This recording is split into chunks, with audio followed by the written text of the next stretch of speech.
The night Sebastian Crowe returned from the dead, Eliza Hartwell was ready to let him die. 3 years, 3 brutal winters alone on that godforsaken moor while London society whispered she'd been discarded like spoiled fruit. The powerful duke who'd married her to erase her father's debts had abandoned her the very next morning. No explanation, no mercy, just exile in a crumbling manor at the edge of nowhere. But the woman who answered that desperate knock wasn't the terrified bride he'd left behind. She was something far more dangerous. Stay until the end to see how a forgotten duchess became the one person who could destroy him. And like this video if you're watching from your city. Drop your location in the comments below. The first time Eliza Hartwell understood what betrayal truly meant, she was standing in her wedding gown, watching her new husband's carriage disappear into the morning fog. 24 hours married. 24 hours of hope that maybe, just maybe, the whispers were wrong about Duke Sebastian Crowe. 24 hours before he proved that every terrible thing London society said about him was an understatement. Your Grace, the staff is waiting for instructions. Eliza turned to face Mrs. Graves, the only servant Sebastian had left her with, a stern woman of 60, whose expression suggested she'd rather be anywhere else. Behind her, Thornfield Manor rose like a tombstone against the gray Yorkshire sky, its windows dark, its grounds wild with neglect. Instructions? Eliza's laugh came out sharp, unfamiliar. I was told this was a temporary stop on our journey to Crow Hall. I was told we'd depart after breakfast. Mrs. Graves's silence was answer enough. He's not coming back, is he? His Grace has business in London that requires his immediate attention. He'll send word when circumstances change. The careful phrasing couldn't disguise the truth. Eliza looked down at the sealed letter in her hands, the only communication her husband had left her. She'd read it 3 times already, each word burning deeper than the last. You have shelter, income sufficient for basic needs, and the protection of my name. Be grateful for what you've been given. Do not contact me or attempt to return to London. This arrangement serves us both.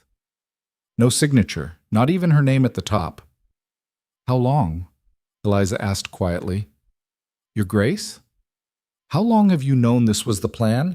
That he intended to warehouse me here?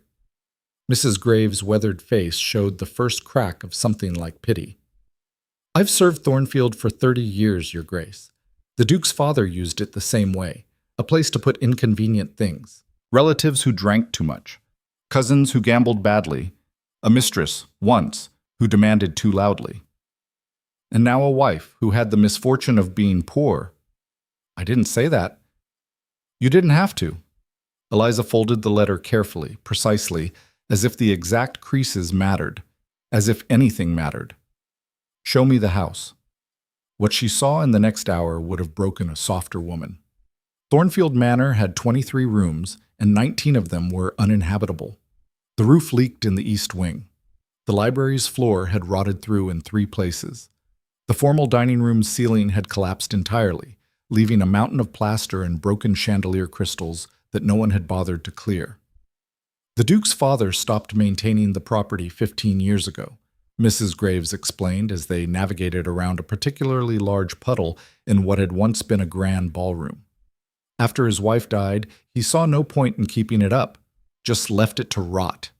And Sebastian, his Grace, he saw it and thought, perfect place for a bride.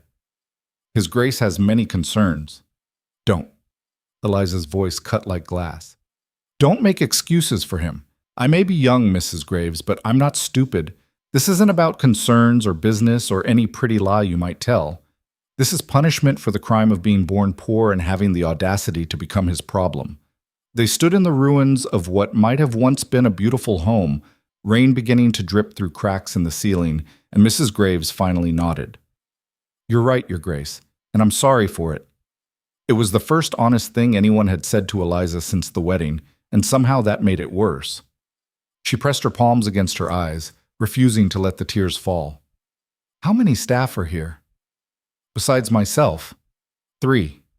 Young Tom handles the grounds, what's left of them. Mary does the cooking and washing. Old Samuel keeps the stables, though there's only 1 horse fit to ride. 4 people for a manor this size? His Grace provides funds for 4 people. Of course he did. Just enough to maintain the illusion of care, just enough that no one in London could accuse him of complete abandonment. Sebastian Crowe, she was learning, was meticulous in his cruelty. And the village? How far? Greystone, 3 miles south, but your grace should know they hate him.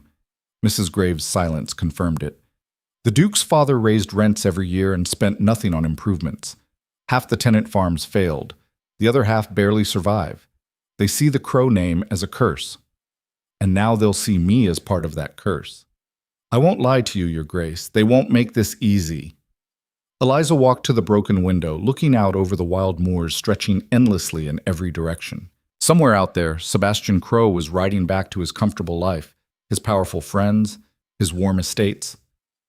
Probably congratulating himself on how neatly he disposed of an inconvenient obligation. In her mind, she saw her father's face the night before the wedding, the desperate relief when the Duke's offer came. The debts were crushing them. Debtor's prison was weeks away. Sebastian's proposal had seemed like salvation. He's a hard man, Eliza, her father had said, gripping her hands, but he's offering us life. Whatever he asks, whatever he requires, you'll be a duchess. You'll be safe. Safe. The word tasted like ashes now. Mrs. Graves, Eliza said, her voice steadier than she felt. I need you to be honest with me, completely honest. Can this place be saved? The older woman studied her for a long moment. Saved how? Made livable.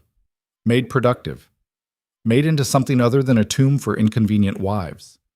That would take money his grace hasn't provided, work he hasn't authorized, and about 5 years of constant effort. But it's possible. Your grace, I don't think you understand what you're suggesting.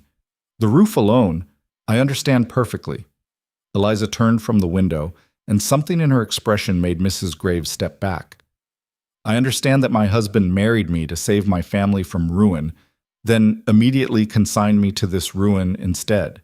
I understand that he expects me to simply exist here, quiet and grateful and forgotten. I understand that everyone, him, you, the village, London society, expects me to fade away like every other inconvenient thing he's hidden in this place. She moved closer, and her voice dropped to something sharp and certain. What I need you to understand, Mrs. Graves, is that I will not fade. I will not disappear. I will not spend the rest of my life as a ghost in someone else's prison. If Sebastian Crowe wants me forgotten, he should have chosen a weaker woman. Your Grace, can this place be saved, yes or no? Mrs. Graves looked at the young duchess, barely 20 years old, in a ruined gown from a mockery of a wedding, standing in a collapsing manor on the edge of nowhere, and made a decision that would change everything. Yes, Your Grace, it can be saved, but it'll be the hardest thing you've ever done. Good. Eliza smiled, and it was nothing like the soft, hopeful expression she'd worn at the altar. I prefer hard things. They tend to be more honest than easy ones. The first month was hell. Not metaphorical hell, actual bone-deep, soul-testing hell that left Eliza bleeding and exhausted and questioning every decision she'd made. The roof repairs alone nearly broke her. Young Tom had experience with basic maintenance, but the east wing needed complete rethatching. The cost of materials consumed 3 months of her household allowance. When she wrote to Sebastian's steward requesting additional funds, the reply was curt. His Grace has provided adequate resources. Manage accordingly. So she managed. She sold her wedding jewelry, every piece except her mother's locket. The pearl necklace Sebastian had given her as a bride gift fetched enough to buy thatch and pay for 2 local men to help with the work. The emerald earrings covered hiring a stonemason to shore up the collapsing foundation in the library. You're selling your jewelry? Mary had gasped when Eliza returned from her first trip to the pawnbroker in Greystone.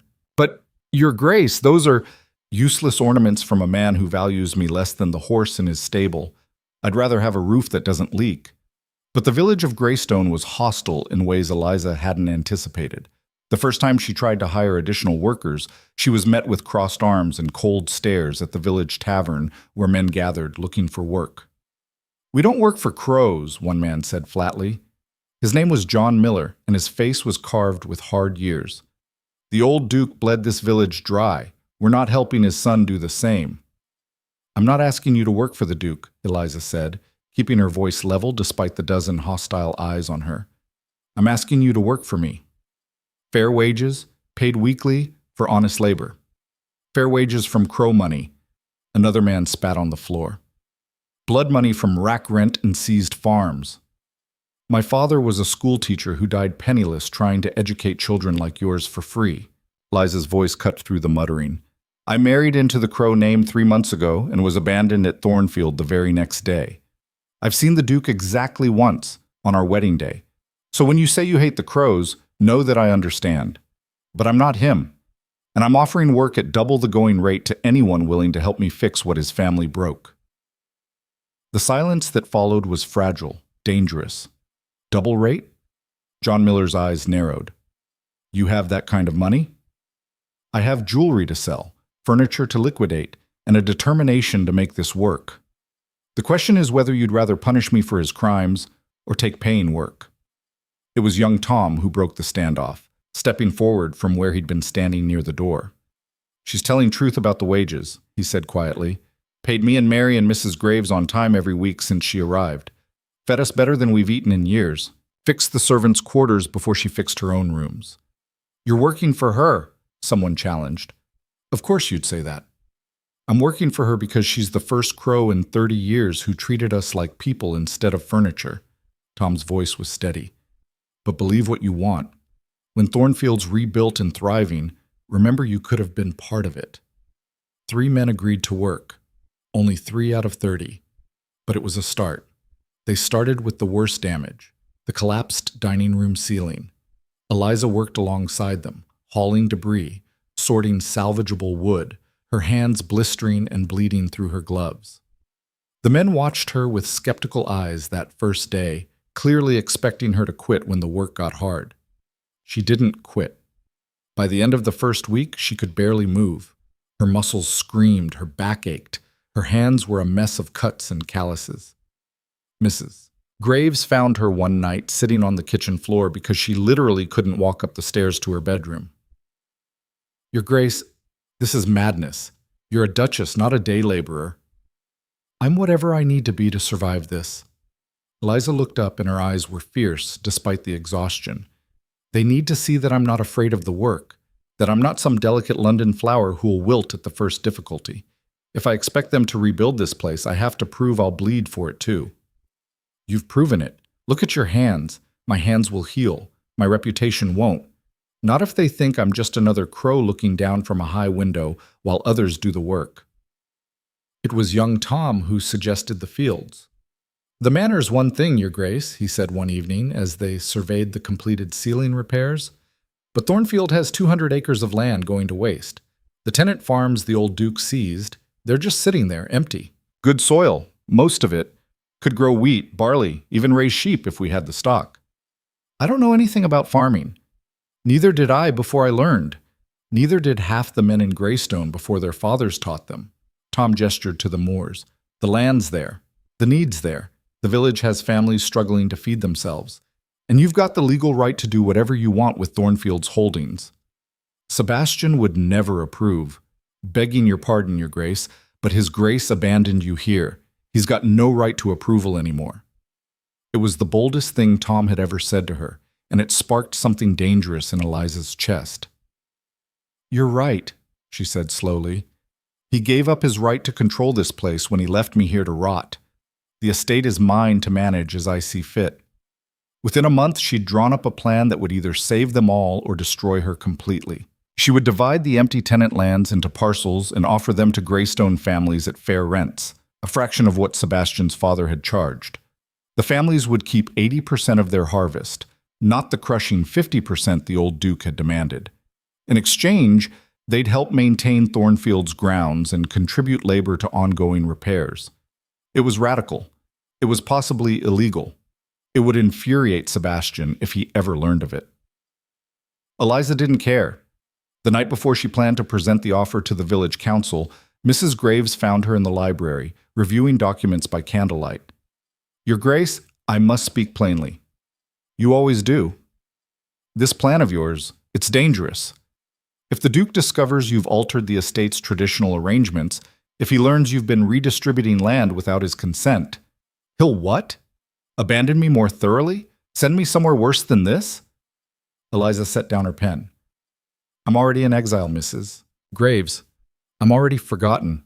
What exactly can he take from me that he hasn't already stolen? Your name, your position. He could annul the marriage, claim you've overstepped your authority. Good. Let him annul it. Let him tell all of London that his wife was so unbearably competent that he had to discard her. I'm sure that'll do wonders for his reputation.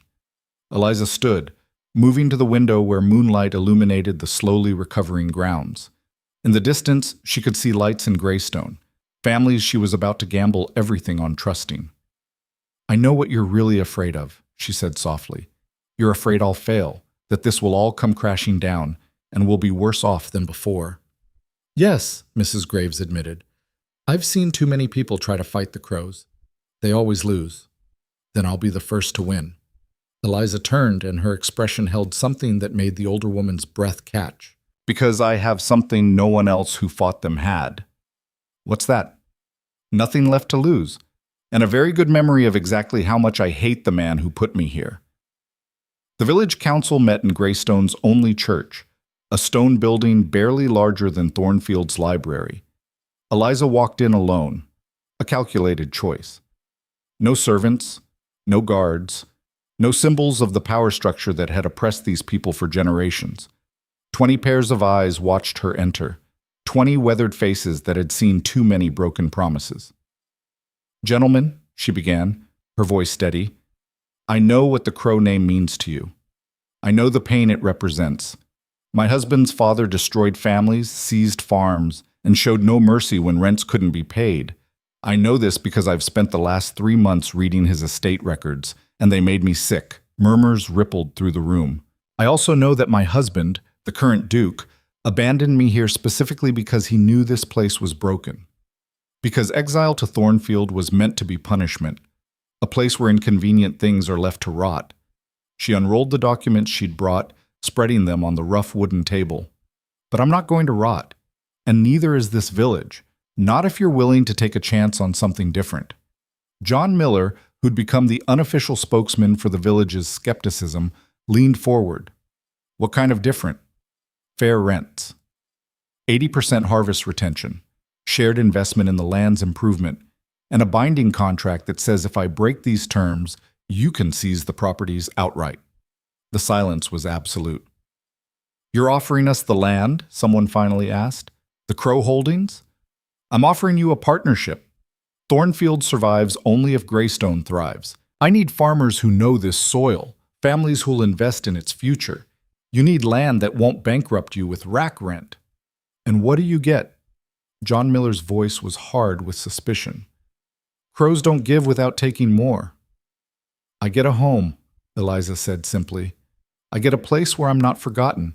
I get to prove that not everyone with that cursed name is a monster. And yes, I get 20% of your harvests, which I'll use to continue repairs, pay staff, and maintain the estate's operations. The Duke will never allow this.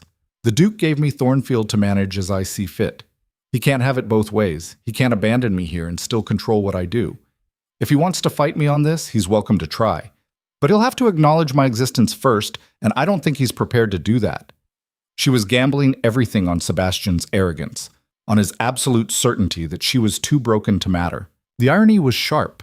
His neglect had become her leverage. The council argued for 2 hours. Eliza stood through all of it, answering every challenge, addressing every concern. When they finally called for a vote, her hands were shaking so badly she had to grip the table's edge to keep them still.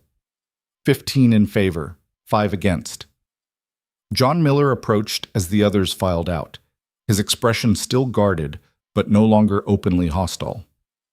You're either the bravest woman I've ever met, or the most foolish, he said. Probably both, Eliza admitted. But I'd rather be a brave fool than a quiet victim. The Duke will come eventually. Men like him always do when their power's challenged. Then I'll face him when he does. But until that day, Greystone will eat. Thornfield will stand. And I'll be here. Forgotten, maybe, but not broken. Miller studied her for a long moment, then extended his hand. Fair rents, Your Grace. That's all we've ever wanted. Just fairness. That's all anyone should want, Eliza said, gripping his work-roughened hand with her own calloused fingers. And it's exactly what you'll get. Walking back to Thornfield that night, under stars so bright they seemed to pierce the darkness, Eliza felt something she hadn't experienced in months. Hope. It was fragile. It was dangerous. It was built on a foundation of spite and determination in equal measure. But it was hers. And for the first time since Sebastian Crowe had abandoned her, Eliza Hartwell believed she might actually survive this. She just had no idea that surviving would be the easy part. The first harvest came in October, and with it, a fragile prosperity that felt almost like peace. Eliza stood in Thornfield's repaired courtyard, watching wagons roll in from the tenant farms, wheat, barley, root vegetables that would feed both the estate and the village through winter. 20% was hers by contract.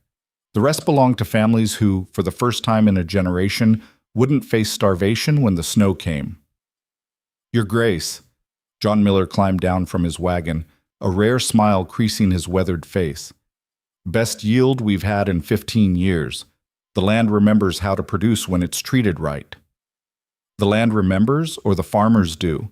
Eliza asked, helping him unload sacks of grain. Both, maybe. He paused, glancing at her work-roughened hands. You know, when you first came to the village, we had bets on how long you'd last. Most gave you 3 months before you'd run back to London. And now? Now we're just trying to figure out what the Duke did to deserve a wife this stubborn. Eliza's laugh was sharp. He didn't deserve me at all. That's rather the point.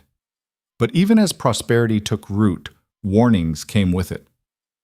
The letter arrived on a gray November morning, delivered by a rider wearing the Crowe family crest. Eliza's hands shook as she broke the seal, certain it was Sebastian finally noticing what she'd done, finally coming to destroy everything she'd built. It wasn't from Sebastian.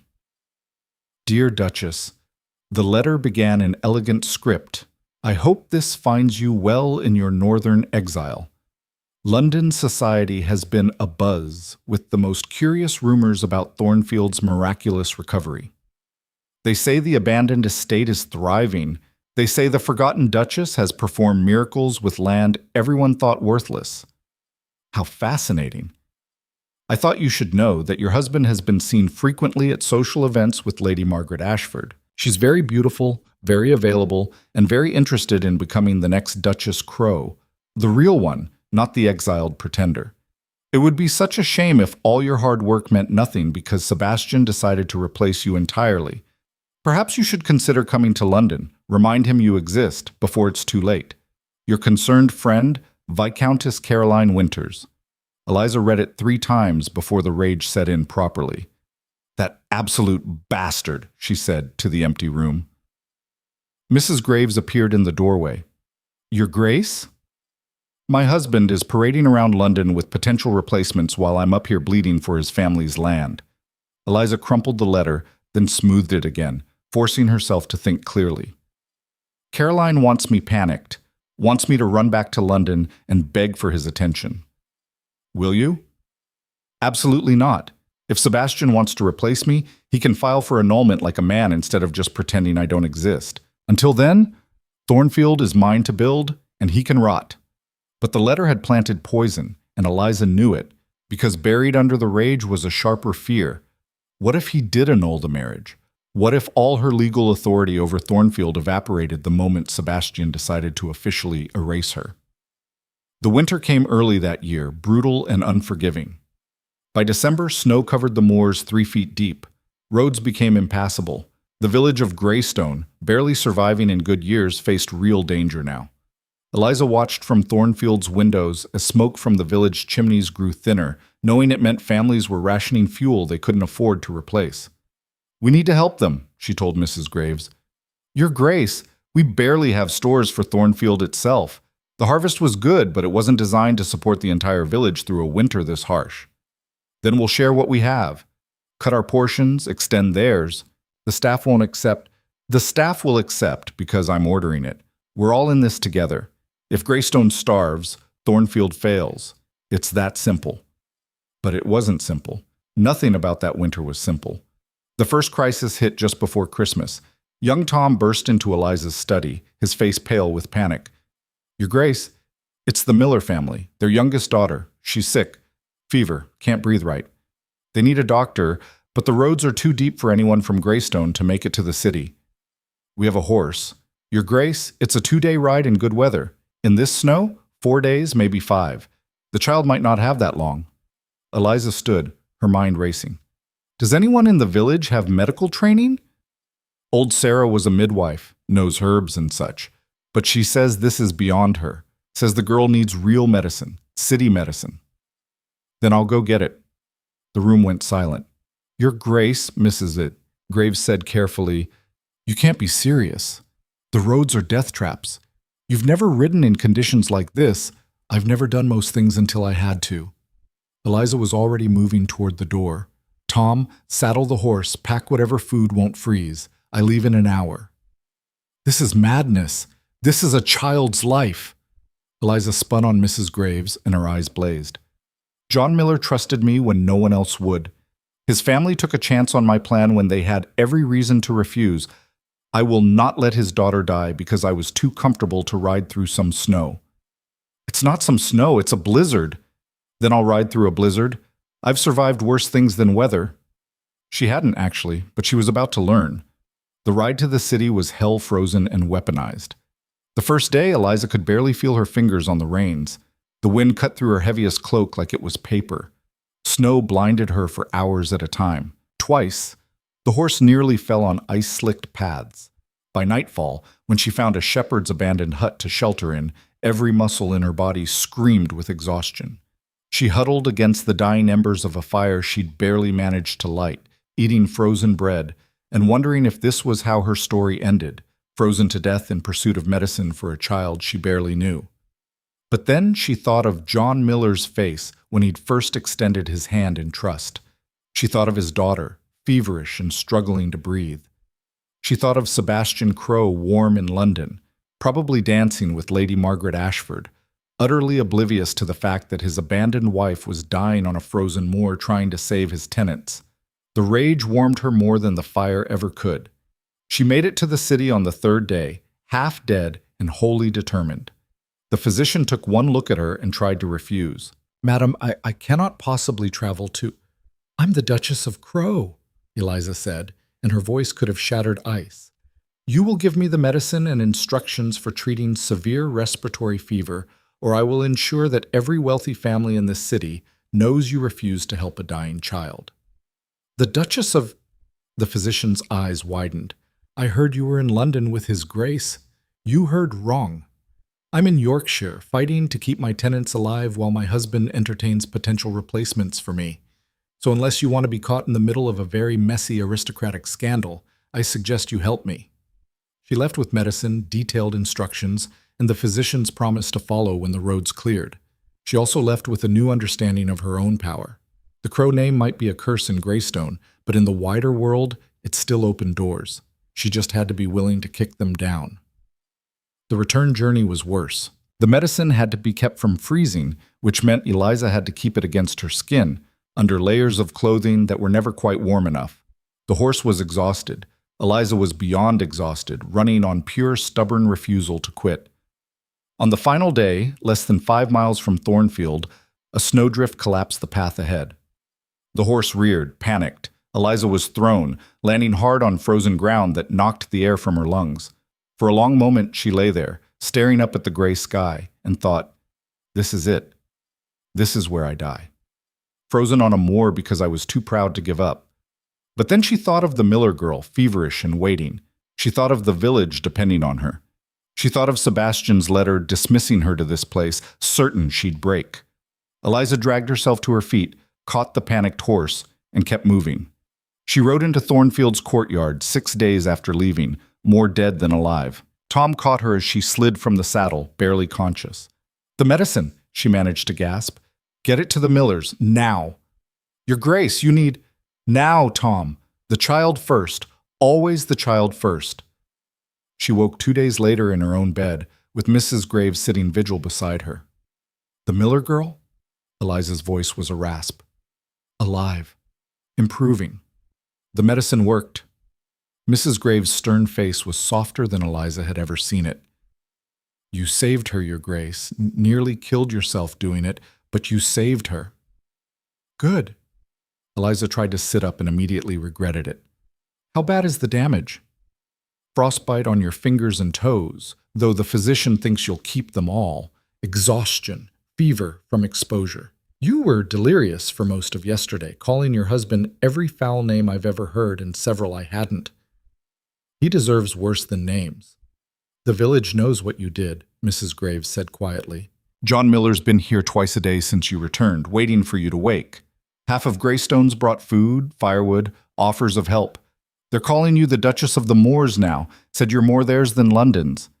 Eliza closed her eyes, feeling something break and rebuild in her chest simultaneously. I just couldn't let her die.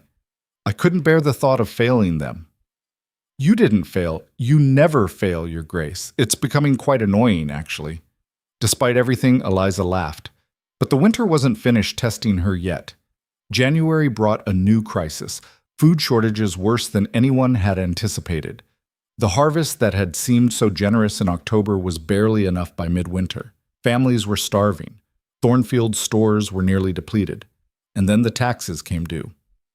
The notice arrived from Sebastian's London steward, coldly formal. Thornfield Manor owes £800 in annual property taxes. Payment due by February 1st. Failure to pay will result in seizure of the property. £800. More than Eliza had seen in her entire life before marrying Sebastian. More than Thornfield could possibly produce in a single year, especially after she'd been sharing resources with the village. This is deliberate, she told Mrs. Graves, staring at the notice. Sebastian knows I can't pay this. He's going to use it to take Thornfield back, probably give it to someone else or just let it be sold. Can you ask him for the funds? It's his property, his responsibility. He'll refuse. Or worse, he'll agree but demand I leave. Demand I give up everything I've built here. Eliza's hands tightened on the paper. I won't give him that satisfaction. Then what will you do? Eliza looked out the window at the snow-covered fields, at the village beyond where families she'd come to care about were struggling to survive. She thought of John Miller's daughter, alive because Eliza had refused to accept impossibility. She thought of every time someone had told her she couldn't and how she'd proven them wrong. I'm going to do something either brilliant or completely insane, she said slowly. Possibly both. That night she called a meeting in Thornfield's restored library. John Miller and the other tenant farmers came, along with village craftsmen, merchants, and anyone with resources to contribute. I won't lie to you, Eliza began without preamble. Thornfield owes taxes we can't pay. If I can't raise £800 by February 1st, the estate will be seized. Everything we've built together will be destroyed. The silence was heavy with dread. But I have an idea, she continued. It's risky. It requires every one of us to invest what little we have left. If it fails, we lose everything. If it succeeds, we don't just save Thornfield. We prove that this place, this partnership we've built, is stronger than anything London can throw at us. What's the plan? John Miller asked. We turn Thornfield into a market hub, a trading post for the entire northern region. Eliza unrolled maps she'd drawn. The estate sits at the crossroads of 3 major roads. In good weather, it's a natural stopping point for merchants traveling between cities. We have land, we have buildings, we have skilled workers. We can offer goods, services, and shelter that don't exist anywhere else for 50 miles. In February? Someone asked incredulously. In the dead of winter? Especially in winter. When the roads are dangerous, merchants need safe places to stop. When supplies are scarce, they need reliable sources. We have both, or we can, if we work together. This would take capital we don't have, a merchant named Thomas pointed out. Stock for a market, supplies for an inn, materials for workshops. We pool resources. Every family contributes what they can, skills, goods, labor, whatever they have. We operate on collective investment. When we profit, everyone profits proportionally. And if we don't profit, then we lose together, but I'd rather fight and fail than surrender without trying. The debate that followed was fierce. Half the room thought Eliza was brilliant. The other half thought she'd lost her mind to winter fever. John Miller finally stood, commanding silence. 3 months ago, he said. "This woman rode through a killing blizzard to save my daughter. Not because she had to, not because it benefited her, but because she'd made a promise to this village, and she keeps her promises." He turned to Eliza. "You're asking us to risk everything on faith. Well, Your Grace, you've earned that faith. I'm in." One by one, others joined. By midnight, they had commitments from 20 families, pooled resources worth nearly £300, and a plan so ambitious it bordered on madness. They had 4 weeks to make it work. What followed was a blur of frantic preparation that made Thornfield's initial repairs look leisurely by comparison. The old stables were converted into merchant stalls. The repaired dining hall became an inn capable of housing 30 travelers. Women from the village set up kitchens offering hot meals, a luxury for winter travelers. Craftsmen built workshops, offering repairs for wagons, tack, and equipment. Eliza worked 20-hour days, coordinating, planning, solving endless problems. When they ran short of lumber, she sold more of her belongings. When they needed skilled labor, she negotiated with workers from neighboring villages, promising shares of profit instead of immediate payment. "You're going to work yourself to death, Mrs." Graves warned, finding Eliza collapsed over ledgers at 3 in the morning. "Better to die building something than live as nothing." "That's not actually better, Your Grace." "It is to me." The market opened on the 1st of February, the exact day taxes were due. For the first 3 hours, Eliza stood in the courtyard, watching the empty road, wondering if they'd made a catastrophic mistake. What if no one came? What if merchants took other routes? What if £800 in taxes came due and they had nothing? "Your Grace!" Tom came running. "Wagons! A whole caravan coming from the east!" 12 merchant wagons rolled into Thornfield that first day. They'd been caught in unexpected snow, desperately needed shelter, and were willing to pay premium prices for hot food, warm beds, and emergency repairs. By sunset, Thornfield had earned £40. "It's working," John Miller breathed, watching merchants negotiate with village vendors. "It's actually working." It's barely begun," Eliza said, but hope bloomed dangerous and bright in her chest. Word spread faster than they'd dared dream. By the second week, Thornfield was hosting 20 to 30 travelers a day. Merchants began planning routes specifically to include the estate. Local craftsmen were booked solid. The kitchens ran from dawn until midnight. The money came in slowly, agonizingly. £5 here, 12 there, sometimes 20 in a good day. Eliza tracked every penny with obsessive precision, knowing they were racing against an impossible deadline. February 20th, they reached £500. February 25th, 650. February 28th, the last possible day, they were still £30 short. Eliza stood in the courtyard at dawn, staring at the ledgers, trying to figure out what else she could possibly sell or sacrifice. She'd already liquidated everything of value she owned. The village had given everything they could. There was simply nothing left. "Your Grace," she turned to find John Miller and a delegation from the village, every person carrying something. "We heard you were short," John said gruffly. "So we took a vote." They laid their offerings on the table in front of her. Family heirlooms, saved coins, tools they needed for their own work, silver candlesticks from the village church. "This is everything," one woman said. "Every family gave what they could."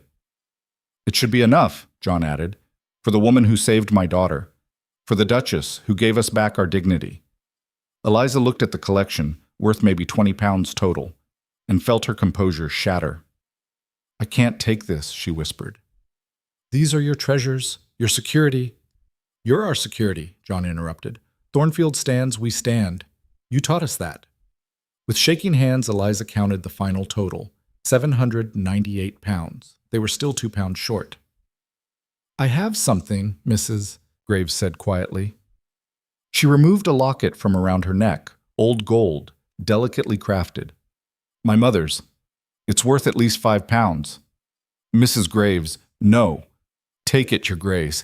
You've given us more than a job. You've given us hope. That's worth more than gold." The locket pushed them over £800 with £3 to spare. Eliza paid the taxes in person, riding to the county office with an armed escort of village men. The clerk counted the money 3 times, clearly shocked. "I must say, Your Grace, we expected this property to be forfeit. His Grace's steward seemed quite certain you couldn't possibly pay. Then His Grace's steward underestimated me, Eliza said coldly. Please note in your records that Thornfield Manor's taxes are paid in full, 1 day early, and that the estate is under the sole management of the Duchess of Crow. She rode back to Thornfield in triumph, but the victory felt fragile, because now Sebastian would know. Now he'd hear that the wife he'd discarded had not only survived but thrived, that she'd built something real from the ruins he'd given her. And Eliza had learned enough about powerful men to know that they hated nothing more than being proven irrelevant. The attack came exactly 1 week later. 3 men rode into Thornfield's courtyard wearing Crow livery, led by a stern man who introduced himself as Richard Pemberton, Sebastian's head steward from London. Duchess, he said without warmth, I'm here on behalf of His Grace regarding certain irregularities in Thornfield's management. What irregularities, Eliza asked, keeping her voice level despite her racing heart. Reports suggest you've been altering traditional tenant agreements without ducal approval, operating commercial enterprises on estate grounds, and significantly deviating from established procedures. I've been managing the estate I was given, using the authority granted to me as Duchess of Crow. That authority has limits, Your Grace, limits you appear to have exceeded. Pemberton handed her a document. His Grace is exercising his right to audit Thornfield's operations. All accounts, all agreements, all modifications to the property must be reviewed. Until that review is complete, all current operations are suspended. Suspended? Eliza's voice went cold. That would destroy everything. The market, the tenant farms, the village partnerships. That's not His Grace's concern. His concern is proper stewardship of Crow properties. Pemberton's expression was carved from ice. You have 3 days to prepare all documents for review. Any attempt to interfere will be considered grounds for removing you from management entirely. He rode away, leaving Eliza staring at the suspension order with hands that shook with rage. He's trying to destroy us, Tom said quietly. The Duke finally noticed what you built, and he can't stand it. No, Eliza said slowly, her mind racing. He can't destroy us. He can only try. And trying isn't the same as succeeding. That night, working by candlelight with Mrs. Graves and John Miller, Eliza made copies of every document, every tenant agreement, every market ledger, every receipt and record of Thornfield's transformation. If Sebastian wanted a fight, she'd give him one. But it would be a fight where truth and numbers were on her side. What if he doesn't care about truth? Mrs. Graves asked. What if he just wants you gone? Then he'll have to drag me out, Eliza said, her jaw set. Because I'm not leaving, not willingly, not ever. Thornfield is mine. Not by his permission, but by my work, and I'll defend it with everything I have. She looked out at the estate she'd rebuilt from ruins, at the village that had learned to trust her, at the life she'd carved from exile, and she prepared for war. The audit began at dawn, and it was designed to be an execution disguised as bureaucracy. Richard Pemberton arrived with 5 clerks, 2 lawyers, and enough paperwork to bury Thornfield in red ink. They took over the library, spreading documents across every surface, their faces carved with the kind of professional disdain that came from years of serving powerful men who crushed inconvenient people. We'll begin with the tenant agreements, Pemberton announced, not bothering to look at Eliza. Every contract you've altered without His Grace's explicit authorization. Those agreements saved lives, Eliza said, keeping her voice steady. They turned failed farms into productive land. The numbers prove you exceeded your authority. His Grace granted you residence at Thornfield, not unlimited power to restructure his holdings. Pemberton's smile was a blade. Every unauthorized change is a breach of trust. Every altered contract is evidence of mismanagement. For 3 days, they picked apart everything Eliza had built. Every decision was questioned. Every innovation was framed as overreach. The clerks worked with mechanical efficiency, finding fault in records that were actually meticulous, twisting success into failure through careful phrasing. On the 4th morning, Eliza found John Miller waiting outside Thornfield's gates with 24 men from the village. We heard what they're doing, John said, his jaw tight. Heard they're trying to paint you as some kind of criminal for saving us. It's a legal matter. It's a powerful man punishing a woman for being competent. We know what that looks like, Your Grace. We've seen it before. He gestured to the men behind him. We're here to testify. Every one of us will swear to what you've done, how you've helped, why these changes were necessary. They won't let you in. Pemberton controls who speaks. Then we'll speak outside. We'll tell anyone who'll listen. The Duke can send his lawyers and his clerks, but he can't silence a whole village. Warmth bloomed in Eliza's chest, dangerous and fierce. Thank you. But this might get worse before it gets better. Sebastian isn't just auditing, he's looking for an excuse to remove me completely. Let him try, John said flatly. We'll see how that goes. But Eliza knew the truth. Sebastian didn't need the village's approval. He needed the law on his side, and the law had always favored men like him. The breaking point came on the 5th day, when Pemberton called Eliza into the library for what he termed a formal review of findings. Your Grace, he began, his voice dripping false courtesy, after thorough examination, we've identified 37 instances of contractual deviation, 14 unauthorized commercial ventures, and estimated financial losses to the Crow estate, totaling over £2,000. Financial losses? Eliza's voice went sharp. Thornfield was worthless when I arrived. The estate was losing money every year. I've turned it profitable. By giving away His Grace's land at rates so reduced they constitute theft from the estate's value. I reduced rents to sustainable levels. The alternative was abandoned farms and no income at all. That wasn't your decision to make. Pemberton slid a document across the table.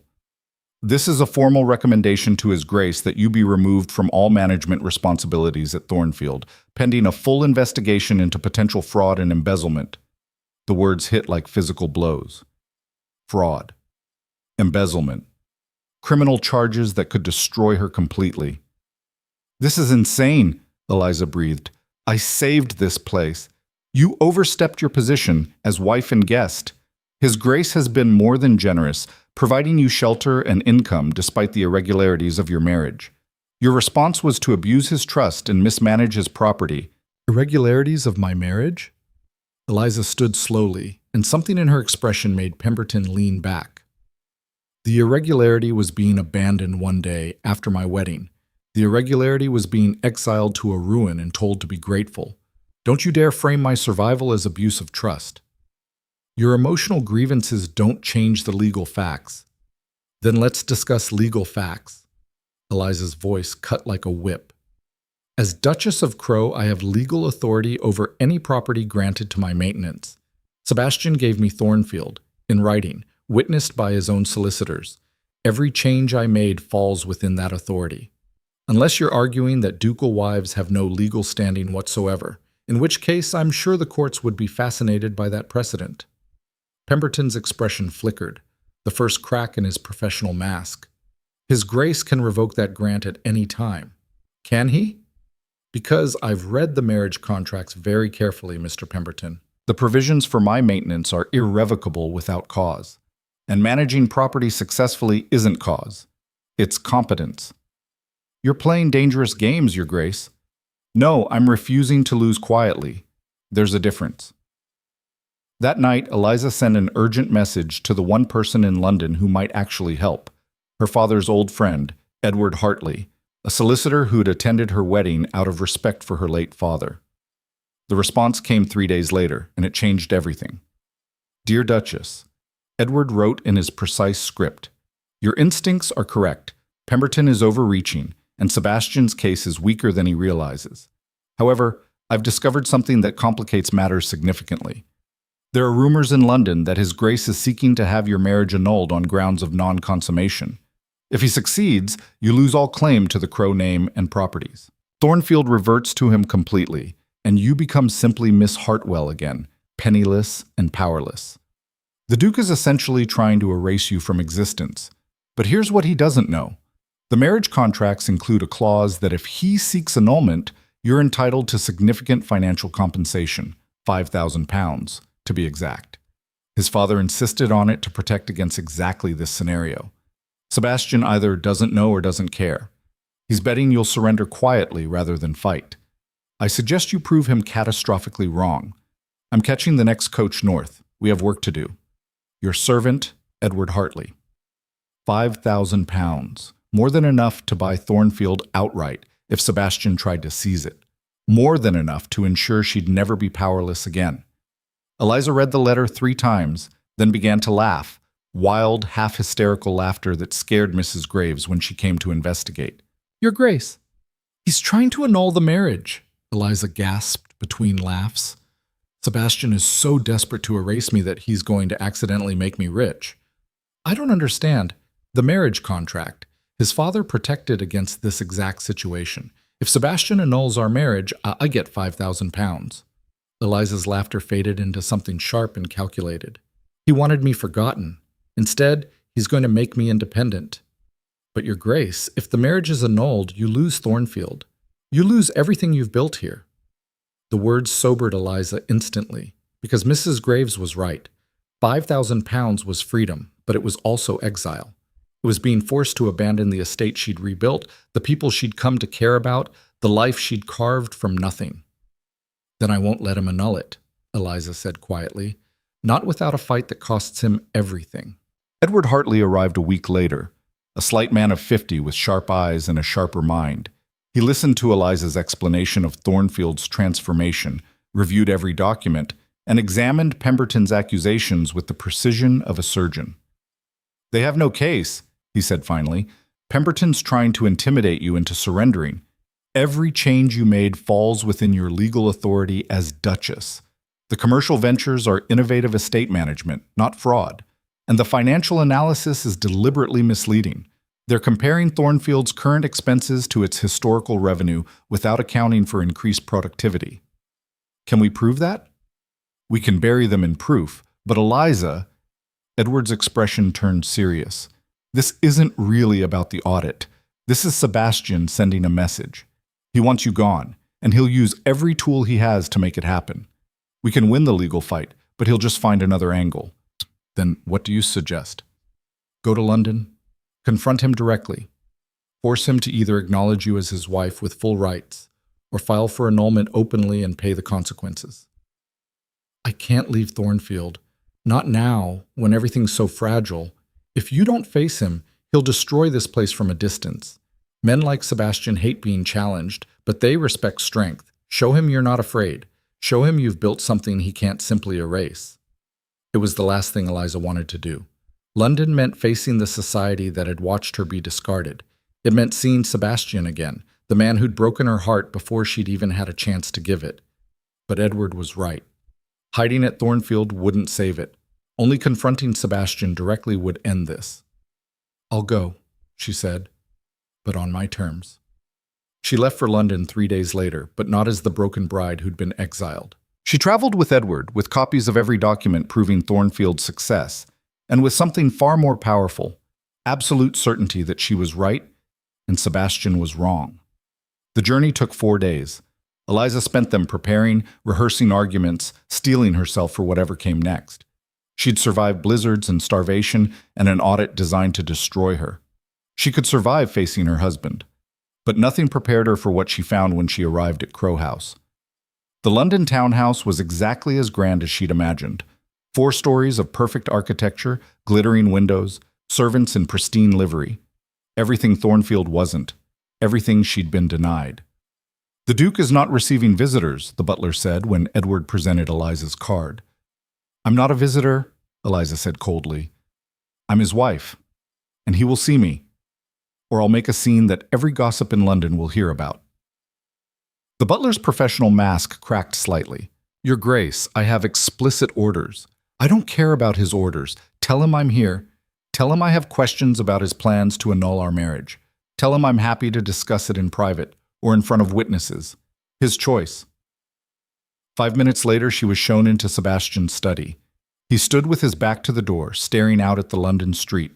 Even from behind, he was exactly as she remembered, tall, powerfully built, with the kind of presence that commanded rooms. His dark hair was shorter than on their wedding day.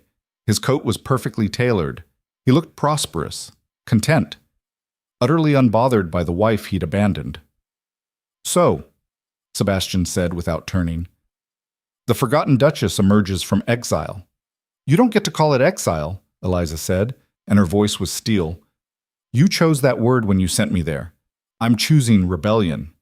He turned then, and Eliza saw his face properly for the first time in nearly a year. Sebastian Crowe was handsome in the way powerful men often were.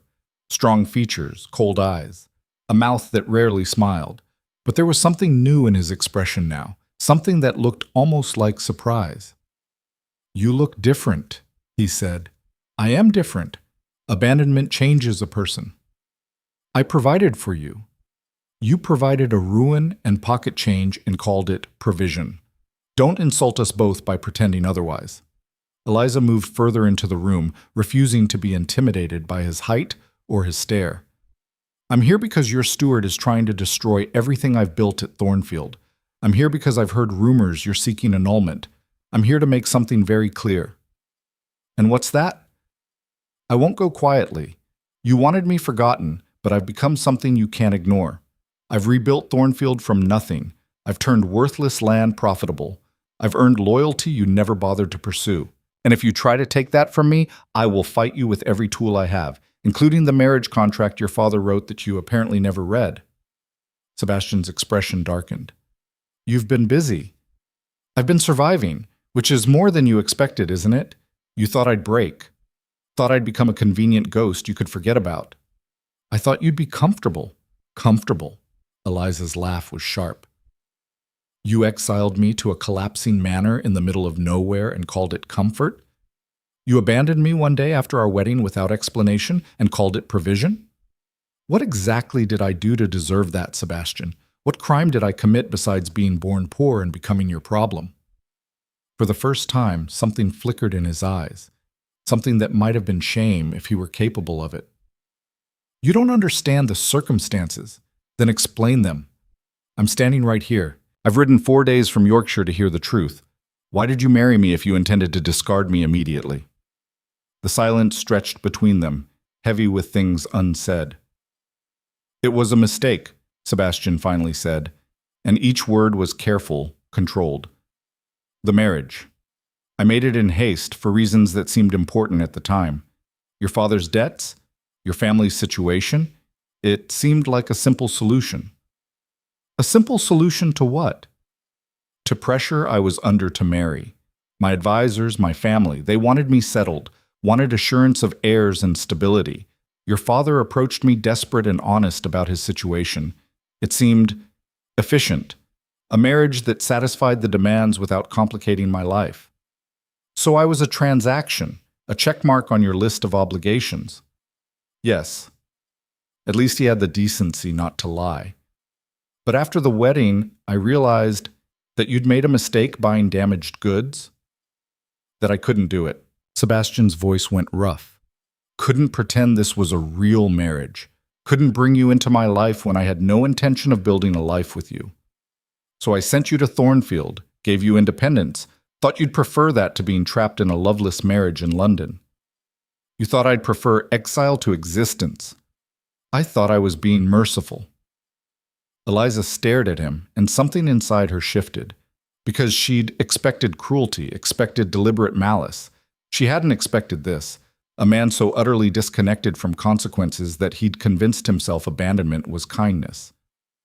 "You really believe that?" she said quietly. "You actually think you did me a favor?" "I gave you freedom. You gave me nothing." "Freedom requires choice, Sebastian. You made every decision without asking what I wanted, what I needed, what I could have become if you'd given me a chance." Her voice rose despite herself. "I could have been your partner. I could have helped you, supported you, built something real.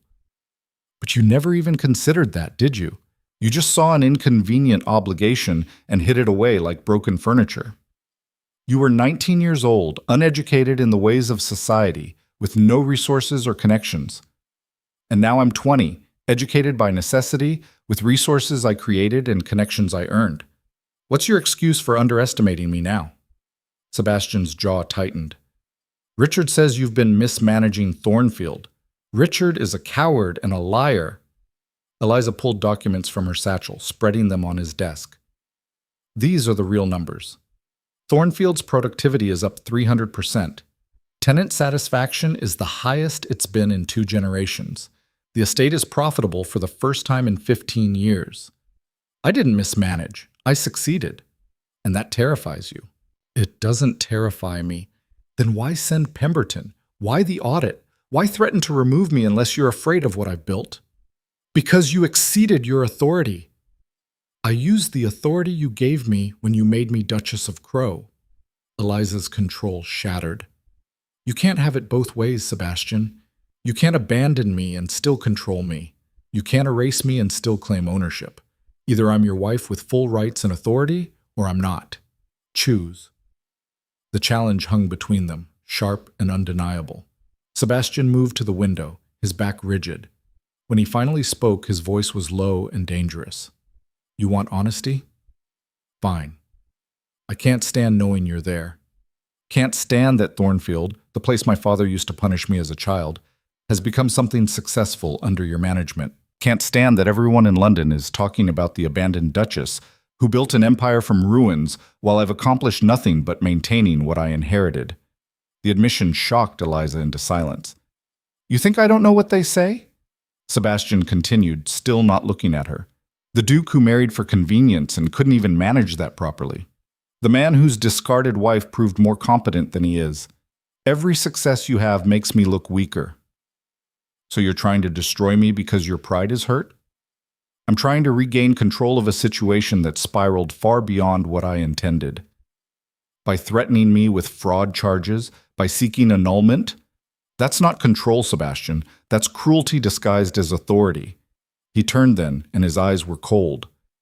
What do you want, Eliza? Why are you really here? I want you to leave Thornfield alone. I want you to acknowledge that I've succeeded where you failed. And I want you to understand that if you try to annul this marriage, I'll take the £5,000 your father's contract promises me, and I'll buy Thornfield from you directly. Either way, that estate is mine. The only question is whether you want to fight me for it or accept reality. You can't buy Thornfield, can't I? Edward's already researching the legalities. If you seek annulment, I get compensation. With that compensation, I can make an offer on the property. And given how worthless you thought it was, I'm betting I can negotiate a fair price. Sebastian's expression was unreadable. You've thought this through. I've had a year of exile to think. Turns out isolation is excellent for planning. For a long moment they stood there, the Duke who'd tried to forget his wife and the Duchess who'd refused to be forgotten, and something shifted in the air between them. I underestimated you, Sebastian said finally. Profoundly. And you despise me. Utterly. Good. His smile was cold. At least we're being honest now. So what happens next? Sebastian moved to his desk, pulling out a sheet of paper. He wrote quickly, sealed it, and handed it to Eliza. That's an order to Pemberton to cease the audit and withdraw all recommendations against you. You have complete authority over Thornfield, no restrictions. Manage it as you see fit. Eliza stared at the document, not quite believing. Why? Because you were right. I can't erase you. I tried, and you turned exile into power. Fighting you further would only make me look weaker. He paused. And because despite everything, I'm not cruel enough to destroy something you built from genuine effort just to satisfy my wounded pride. That's surprisingly decent of you. Don't mistake pragmatism for decency. This is strategic surrender, not apology. I wouldn't dream of confusing the two. They stood there, husband and wife in name only, connected by a marriage neither had wanted and neither could easily escape. What about the annulment? Eliza asked quietly. Sebastian's expression was unreadable. I'll consider my options, but I won't move forward without informing you first. You've earned at least that much courtesy. It wasn't forgiveness. It wasn't reconciliation, but it was acknowledgement, and for now, that was enough. Eliza left Crow House with Sebastian's authorization in hand, feeling the weight of an impossible victory. She'd faced the man who destroyed her and emerged with her power intact. But as her carriage rolled through London streets, heading back toward the coaching inn where she'd spend the night before returning to Yorkshire, Eliza felt something unsettling twist in her chest. Because Sebastian had looked at her differently toward the end of their conversation. Not with the dismissive coldness of their wedding day, but with something that might have been respect, or interest, or recognition that the girl he'd married and the woman she'd become were entirely different people.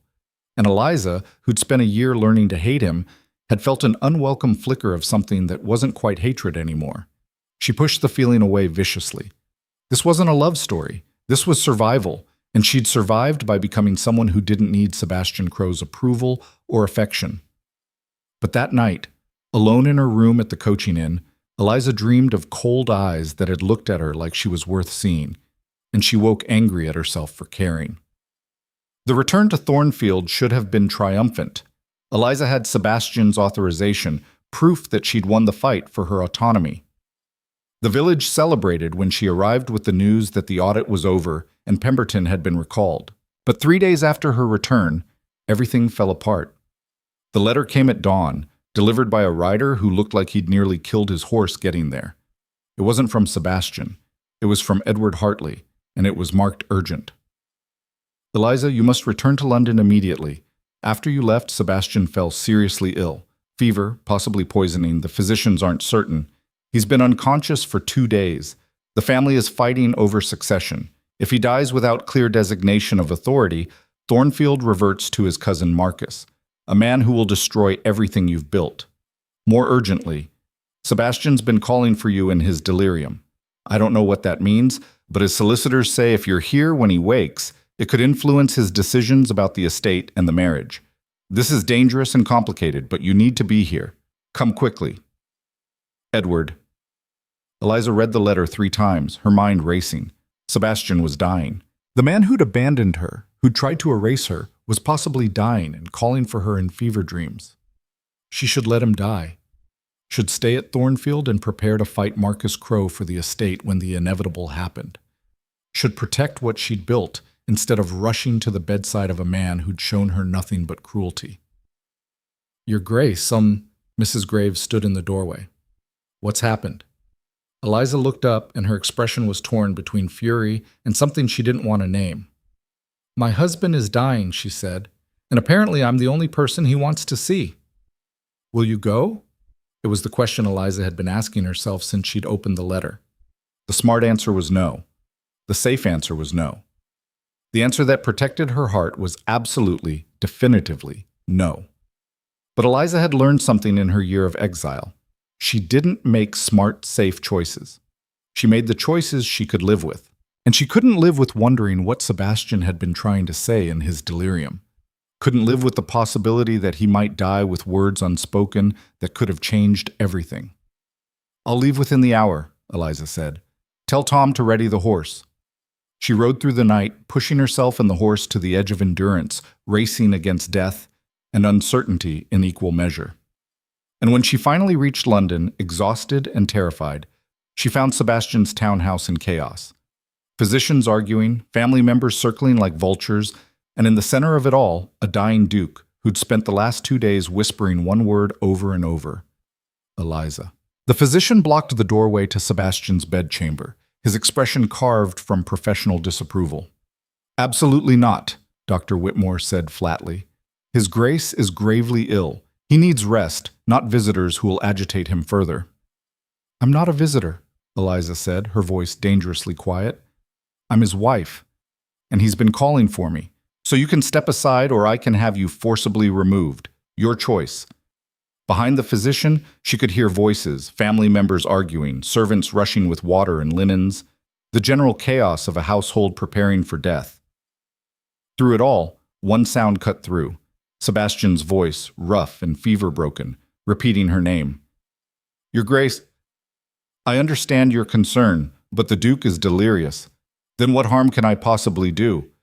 If he's unconscious and rambling, my presence changes nothing. But if there's even a chance he's actually asking for me, I deserve to know why. Edward Hartley appeared beside her, his expression grim. The family's been blocking everyone, Eliza. They don't want witnesses to whatever's happening in there. Why not? Because Marcus Crowe arrived yesterday with lawyers and documents claiming Sebastian designated him as heir before falling ill. If Sebastian dies without contradicting that, Marcus inherits everything, including control of Thornfield. Ice flooded Eliza's veins. That's convenient timing. Isn't it? Edward's voice dropped. Which is why several people are asking uncomfortable questions about how exactly Sebastian became ill in the first place. The implication hit like a physical blow. You think Marcus poisoned him? I think a man who stands to inherit a dukedom has powerful motivation to ensure the current duke doesn't recover, and I think you need to see Sebastian before Marcus can prevent it. Eliza turned back to Dr. Whitmore, and something in her expression made him step back. Move, she said. Now. She pushed past him into the bedchamber, and the scene that greeted her was worse than she'd imagined.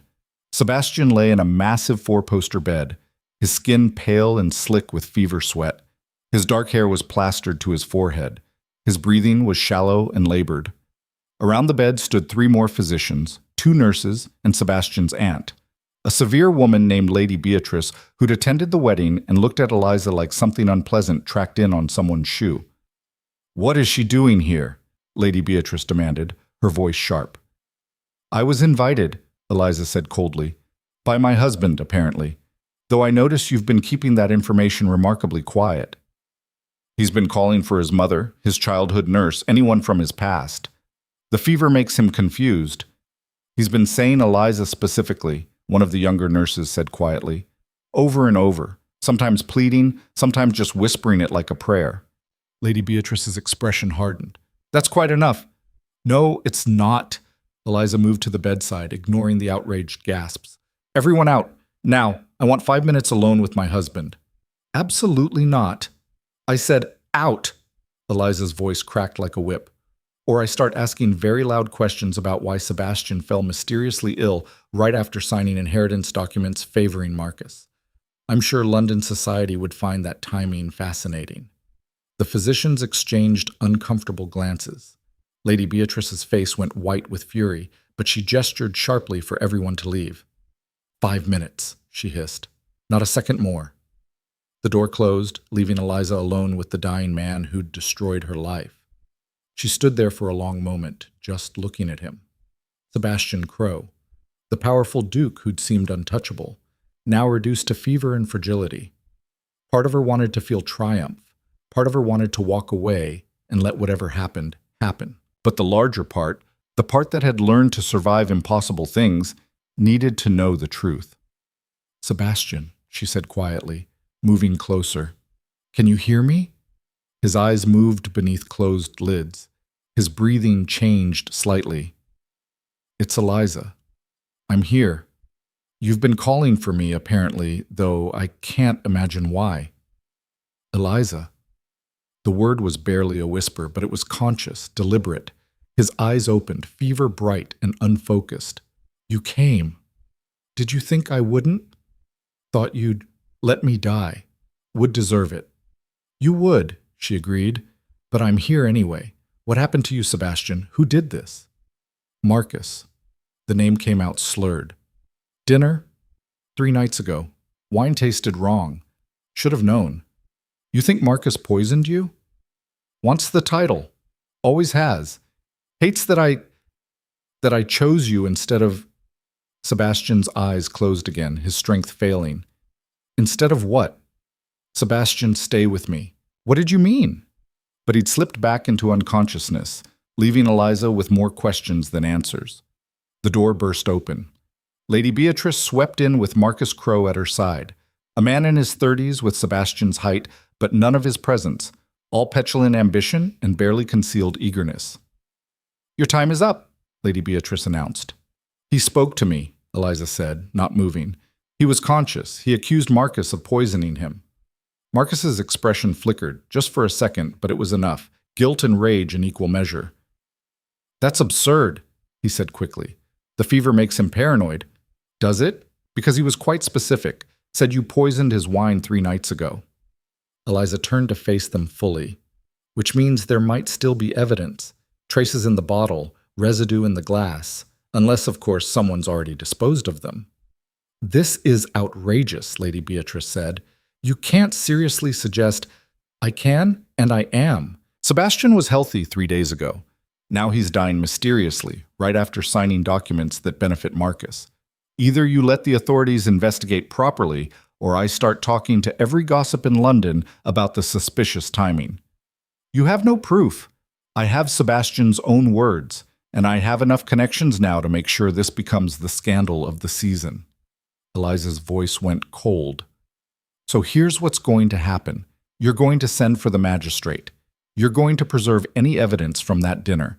And you're going to let me stay with Sebastian and ensure nothing else mysterious happens to him, or I burn this family's reputation to the ground. Marcus stepped forward, his face flushed. You're nobody, a discarded bride with delusions of importance.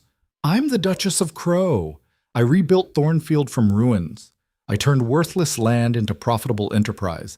I survived your cousin's abandonment and came back stronger. So when I threaten you, Marcus, believe that I have both the will and the resources to follow through. The standoff lasted 3 heartbeats. Fine, Lady Beatrice said through clenched teeth. The magistrate will be called. But if you're wrong, if this is just fever talk and slander, you'll be the one facing consequences. I'll take that risk. They left, and Eliza collapsed into the chair beside Sebastian's bed, her hands shaking now that the performance was over. What have I gotten myself into? She whispered to the unconscious Duke. But she knew the answer. She'd gotten herself into a fight for survival. Again. Only this time, it wasn't just her life on the line. It was Sebastian's. And despite everything he'd done to her, despite the abandonment and cruelty, she couldn't just let him die. The magistrate arrived within hours. A stern man named Inspector Crowley, who'd built a reputation for being incorruptible. Eliza met with him in the library, Edward Hartley at her side. These are serious accusations, Your Grace, Crowley said, his notebook open. I know. But Sebastian was conscious when he named Marcus, and the timing is too convenient to ignore. The family claims the Duke has been irrational, seeing conspiracies where none exist. The family stands to lose everything if Sebastian lives and I remain his heir. They have every reason to discredit his accusations. Eliza leaned forward. Inspector, I'm asking you to investigate. Test the wine from that dinner. Question the servants. Look at Marcus's finances. I'm betting he's drowning in debt and desperate. And if I find nothing, then I'll apologize publicly and accept the consequences. But if I'm right, you'll have stopped a murder. Crowley studied her for a long moment. You've changed, Your Grace. When you married the Duke, you were a quiet girl who barely spoke at the wedding breakfast. Now you're making accusations that could destroy one of England's most powerful families. Exile changes a person, Inspector, especially when they survive it. The investigation took 3 days. 3 days where Eliza barely left Sebastian's side, monitoring every dose of medicine, every cup of water, trusting no one. The fever raged, pulling Sebastian in and out of consciousness. Sometimes he knew her. Sometimes he thought she was his mother, his childhood nurse, strangers from his past. But always, when he was most delirious, he called for her.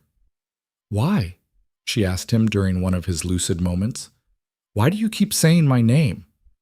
Because you're the only real thing, he managed, his voice rough. Everything else, performance, duty. But you're proof I can still feel something, even if it's guilt. That's a terrible reason to call for someone. Best I can do, while dying. You're not dying. I won't allow it. His laugh was more cough than humor. Can't control everything, Eliza. Watch me. On the 3rd night, Inspector Crowley returned with his findings. You were right, he said without preamble. We found traces of arsenic in the wine bottle from that dinner. Small amounts, administered over several nights to make it look like natural illness. Marcus had access to the Duke's private dining room, and we found correspondence showing he's been negotiating to sell off parts of the estate before even inheriting it. Triumph and horror warred in Eliza's chest. What happens now? Marcus Crow will be arrested for attempted murder. The inheritance documents are void, and the Duke, if he recovers, will need to make new arrangements for succession. If he recovers? The poison's been stopped, but the damage was extensive. The next 48 hours will determine if he lives. Crowley's expression softened slightly. For what it's worth, Your Grace, you likely saved his life.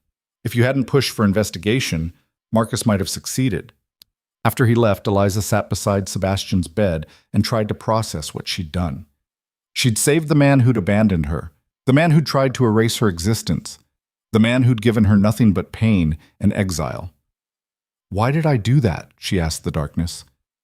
Because you're better than I deserve, Sebastian said weakly. His eyes were open, more focused than they'd been in days. You could have let me die. Should have. Would have been justified. Don't mistake pragmatism for mercy. If you died, Marcus inherited everything and destroyed Thornfield. I was protecting my interests. Liar. The ghost of a smile touched his lips. You care. Hate that you do, but you care. I care about not losing everything I've built. Keep telling yourself that. He closed his eyes again, exhausted. Thank you for saving my worthless life. Eliza wanted to argue, wanted to maintain the wall between them, but sitting there in the darkness, watching him struggle to breathe, she felt that wall crack just slightly. You're welcome, she said quietly. Don't make me regret it. Sebastian's fever broke on the 5th day, and with it came the slow, painful process of recovery and reckoning. The news of Marcus's arrest spread through London like wildfire. Society erupted in scandal, attempted murder, poisoning, aristocratic intrigue, and at the center of it all stood Eliza, the abandoned duchess who'd solved the crime. Suddenly, she was no longer forgotten. She was fascinating. Invitations flooded Crow House. Ladies who'd never acknowledged her existence now wanted to call for tea. Gentlemen who'd watched her be discarded now sought introductions. Everyone wanted to know the duchess who'd rebuilt ruins and saved dukes. You're the season's sensation, Edward said, reviewing the stack of calling cards. Every drawing room in London is talking about you. I don't want to be a sensation. I want to go back to Thornfield. You can't. Not yet. Sebastian's still recovering, and the family situation is complicated. If you leave now, Lady Beatrice and the others will try to reclaim control. Let them try. I have Sebastian's authorization, which could be challenged if he's deemed incompetent to make decisions while recovering from poisoning. You need to stay, establish your position publicly, make it impossible for them to push you aside again. It was sound advice that Eliza hated, because staying in London meant navigating society, meant being seen and judged and constantly reminded of the wedding where she'd been married and immediately discarded. But it also meant consolidating power, and Eliza had learned that power was the only real security.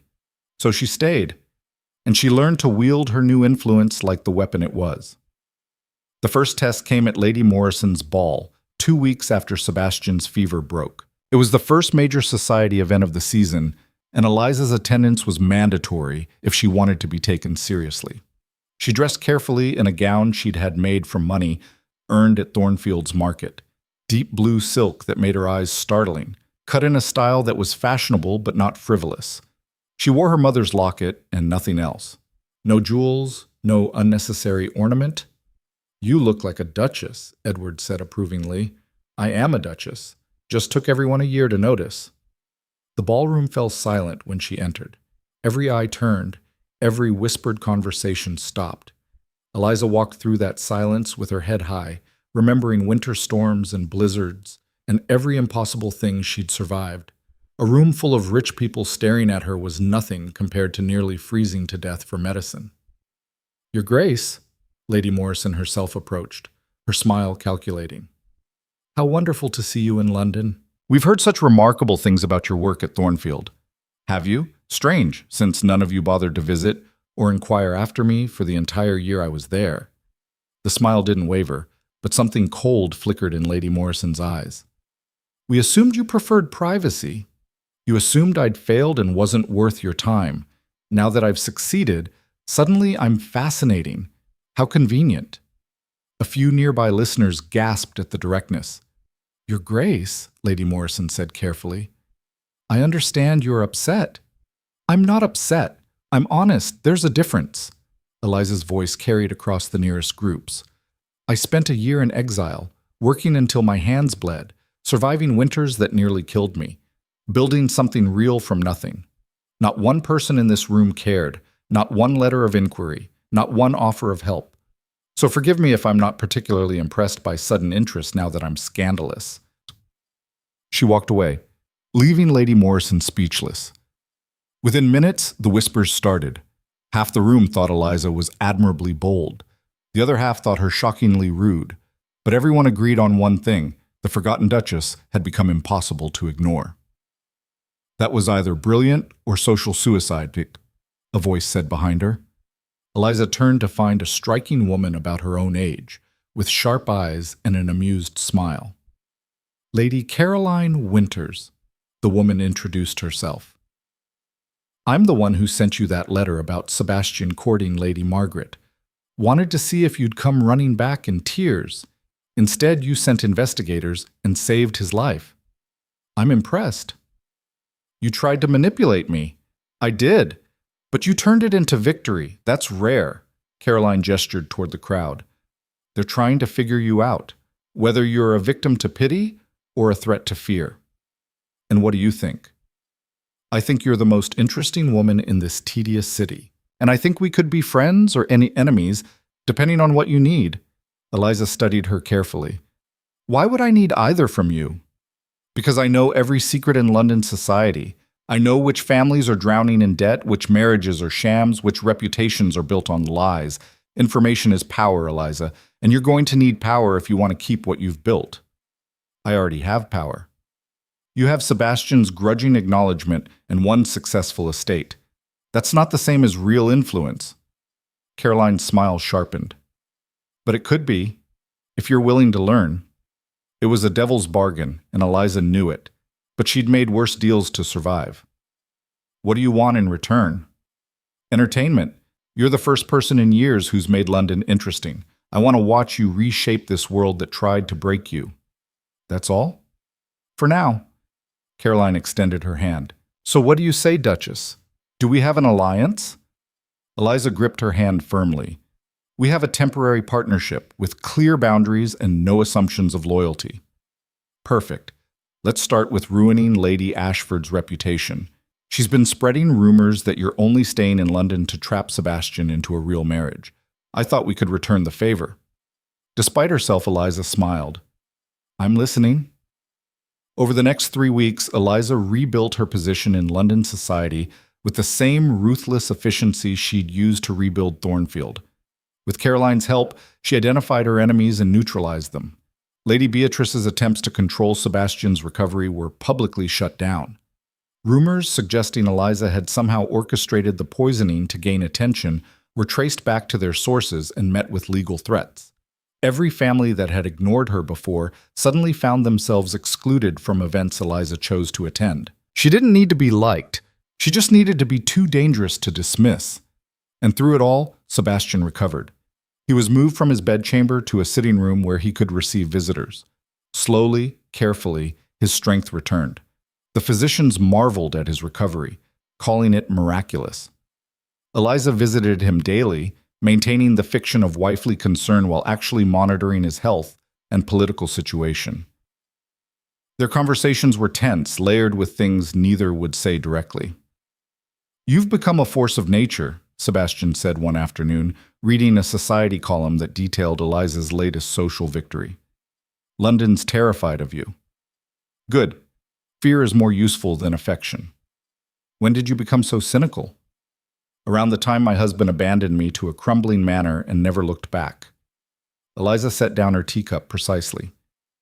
You taught me that survival requires strength. I'm just applying the lesson. I never meant... Don't. Her voice cut sharp. Don't pretend you didn't mean exactly what happened. You married me to solve a problem, then discarded me when I became inconvenient. Own it, Sebastian. At least have the courage to acknowledge what you did. He was quiet for a long moment. You're right. I was a coward who chose the easy path. And you survived in spite of me, not because of me. Why are you admitting this now? Because almost dying gives you perspective. Because watching you fight for my life when you had every reason to let me die taught me something about character, mine and yours. Sebastian met her eyes. I was wrong about you, Eliza. Wrong about everything you could become. And what exactly have I become? Someone I don't deserve, but someone I'd very much like to know, if you'd allow it. Eliza's heart stuttered traitorously. This was dangerous territory, the space where anger could soften into something else. I don't trust you, she said carefully. I don't blame you, and I won't forget what you did. I wouldn't ask you to. So what are you asking? Sebastian hesitated, and for the first time since she'd met him, he looked uncertain. For a chance, not forgiveness, I haven't earned that, but a chance to prove I can be better than the man who hurt you. Why? Why does it matter what I think? Because you're the only person who's ever called me on my failures, who's ever demanded I be accountable. Everyone else either fears me or wants something from me, but you don't need me at all, and somehow that makes your opinion the only one that matters. Eliza stood, needing distance from the vulnerability in his voice. I need time to think about this. Take all the time you need. I'll be here. Not going anywhere for a while. As she left, Eliza felt the careful walls she'd built around herself trembling, because the man in that room wasn't the cold duke who'd abandoned her. He was someone different, someone shaped by near death and consequences, and she didn't know what to do with that. The decision point came during a dinner at the Duke of Marlborough's estate, attended by every important family in London. Eliza arrived with Caroline, prepared for another evening of social warfare. But the atmosphere was different tonight, charged with something she couldn't quite identify. Sebastian was there. It was his first public appearance since the poisoning, and society watched his every move with predatory interest. He crossed the room directly to Eliza. Your Grace, he said formally. Might I have a word? Every eye in the room fixed on them, every ear strained to hear. Of course, Your Grace. Sebastian led her to a quieter corner, and his expression was more serious than she'd ever seen it. I need to make a formal announcement tonight, he said quietly, about succession, about the estate management, about our marriage. But I won't do it without your permission. What kind of announcement? The truth. That you've been managing Thornfield brilliantly, that you saved my life, that I was wrong to discard you, and I'm asking publicly for the chance to earn back your trust. Eliza's breath caught. That would be humiliating for you. I deserve humiliation. You deserve acknowledgement. Why now? Why publicly? Because private apologies are worthless. Because the world needs to know that you're not my victim, you're my equal. And because I'm tired of living with the guilt of what I did to you. It was everything Eliza had wanted to hear a year ago, everything she'd dreamed of during those cold nights in Thornfield. But now, hearing it, she felt something unexpected. Control. If you do this, she said slowly, you can't take it back. You'll be giving me real power, real position. I won't be the forgotten duchess anymore. I'll be the woman who brought you to your knees publicly. I know. It'll change everything between us. I'm counting on it. Eliza looked at the man who'd destroyed her and the opportunity he was offering. Real acknowledgement, real power, real partnership. Or she could refuse, could maintain her independence, could keep him at arm's length forever. Do it, she said finally. Make your announcement. But understand, this doesn't mean I forgive you. It means I'm choosing to accept the respect you're offering. Nothing more. That's enough. For now. 20 minutes later, Sebastian stood before London's elite and did something unprecedented. I need to make an announcement, he said, his voice carrying across the silent room. A confession, actually. A year ago, I married Eliza Hartwell to solve a problem, her father's debts and my family's pressure to wed. And the very next day, I abandoned her to Thornfield Manor, a property I considered worthless. I gave her minimal support and no respect, then forgot about her entirely. Gasps rippled through the crowd. But Eliza didn't fade away as I'd expected. She rebuilt Thornfield from ruins, turned failing farms into productive land, created a market that serves the entire region. She survived winters that nearly killed her. And when I fell ill, poisoned by someone who wanted my title, she saved my life, despite having every reason to let me die. Sebastian looked directly at Eliza. I was wrong about her. Wrong about everything she was capable of. And tonight, I want London to know the truth. My wife is not my victim. She's the strongest person I've ever met. And if she chooses to continue this marriage, it will be as full partners, not because she needs me, but because I'm finally worthy of her choice. The silence was absolute. Then someone started clapping, then another.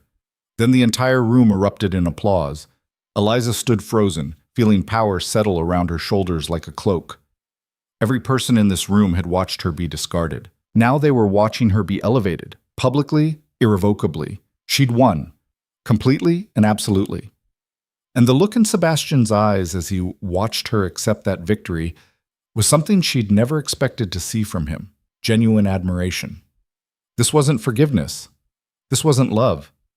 But it was the beginning of something new, a marriage neither had wanted, that was becoming a partnership both might choose, if they were brave enough to try. The applause still echoed in Eliza's ears 3 days later as her carriage rolled north toward Yorkshire, carrying her back to Thornfield. But this time, she wasn't traveling alone. Sebastian sat across from her, still recovering but insisting he was well enough to travel. His presence filled the small space with tension neither had fully learned to navigate, the uncomfortable territory between enemies and something else entirely.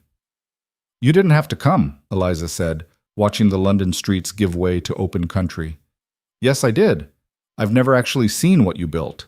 Seems like something I should witness firsthand." "Afraid I've been lying about Thornfield's success? Afraid I'll discover you've accomplished more in a year than I've managed in a lifetime." His smile was wry. "Which, based on everything I've learned about you, is probably accurate." They rode in silence for a while, the landscape growing wilder as they traveled north. Eliza watched Sebastian's expression change as the polished estates of the south gave way to rougher country, the kind of land people like him usually avoided. "This is what you sent me to," she said quietly. "This emptiness, this isolation.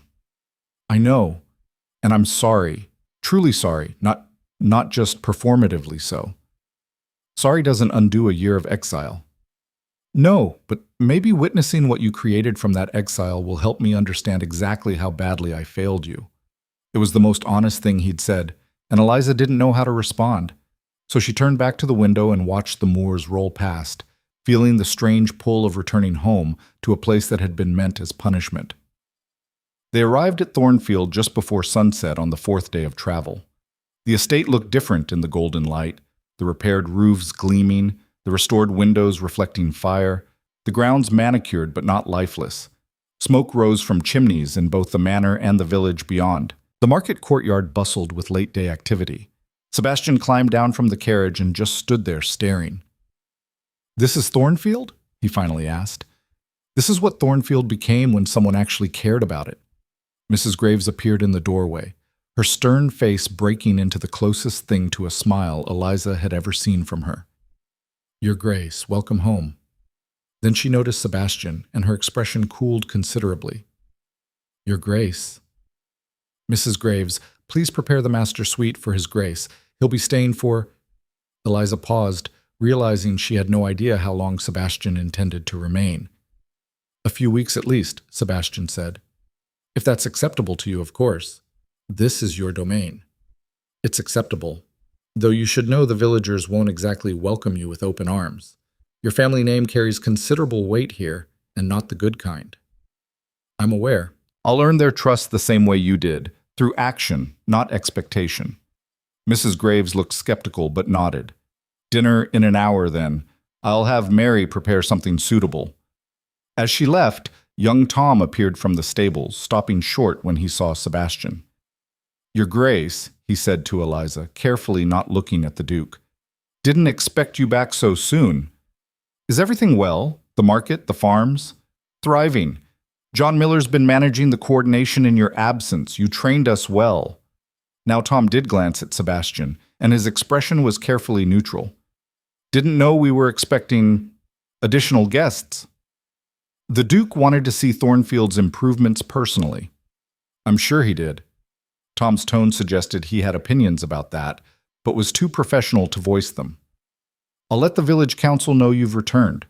They'll want to meet, discuss the spring planting." After Tom left, Sebastian turned to Eliza with something like wonder in his expression. "They respect you. Actually respect you, not the polite deference servants show nobility. They respect what we built together. I gave them fairness and partnership. They gave me loyalty and effort. It's a remarkably simple equation when you're not trying to exploit people." The barb landed, and Sebastian flinched. Point taken. That first dinner was tense and illuminating in equal measure. Sebastian ate food grown on Thornfield land, served by people who'd once starved under his family's management. Mrs. Graves watched him with hawkish attention, clearly waiting for him to say something dismissive or cruel. Mary served each course with the kind of precision that suggested she was also evaluating whether he deserved to be here. "This is excellent," Sebastian said after tasting the roasted vegetables. "Local produce?" "From the tenant farms," Eliza confirmed. "The ones I restructured without your permission." "The ones you saved from failure, you mean?" "That too." After dinner, Eliza showed him through the manor, room by room, telling him what each had been when she'd arrived and what it had become through her work. The collapsed dining room, now restored and functional. The library with its reinforced floor and carefully organized records. The servants' quarters she'd repaired before her own chambers. Each space told a story of prioritization and effort. "You did all this with the allowance I provided?" Sebastian asked, standing in what had been a ruined ballroom and was now a community meeting hall. "I did it with your allowance, my wedding jewelry, liquidated furniture, and revenue from innovations you never imagined. Your money covered maybe a quarter of the actual cost. You sold your jewelry. It was useless ornament from a marriage that didn't exist.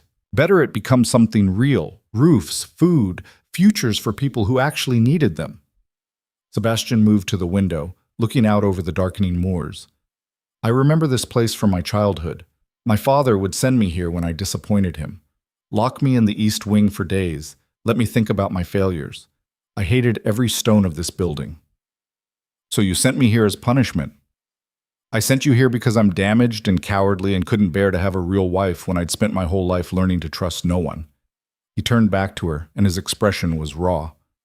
"My father taught me that people are tools or threats, nothing more. He crushed every soft feeling I ever had. And when I married you, this young woman who looked at me with hope, I panicked, couldn't bear the thought of destroying that hope slowly, so I destroyed it immediately instead." "That doesn't make it better, Sebastian." "I know, but it's the truth, and I thought giving you distance was mercy, not understanding that exile without explanation is just another kind of cruelty." Eliza sat down on one of the benches the villagers used for meetings. "Do you know what the worst part was? Not the isolation or the hard work, or even the danger. It was the not knowing. Lying awake, wondering what I'd done wrong, what flaw I had that made me so easy to discard. That's what nearly broke me. The belief that I was somehow deficient." "You were never deficient. I was." Sebastian crossed to sit beside her, keeping careful distance. "You were brave and kind and full of potential, everything I'd learned to destroy in myself. Looking at you was like looking at proof that I'd become my father, someone who crushed good things because I couldn't understand them. And now? Now I'm trying to learn, trying to understand that strength isn't control, that power doesn't require cruelty. You've taught me more in these few weeks than anyone taught me in 30 years." They sat in silence for a long moment, the weight of confession settling between them. "I don't forgive you," Eliza said finally. "Not yet. Maybe not ever. But I'm willing to see if the man you're trying to become is someone I can coexist with. That's more than I deserve. Considerably more. Don't waste it." The next morning, Eliza took Sebastian to meet the village council.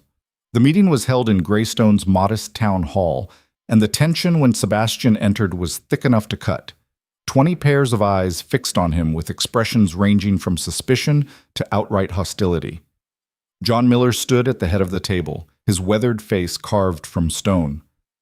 "Your Grace," he said to Eliza, deliberately not acknowledging Sebastian. "We heard you brought a guest." "I brought my husband," Eliza said calmly, "who wanted to see Thornfield's transformation and understand what we've built here." "And what we survived despite his family," someone muttered. Sebastian stepped forward, and to his credit, he didn't flinch from the hostility.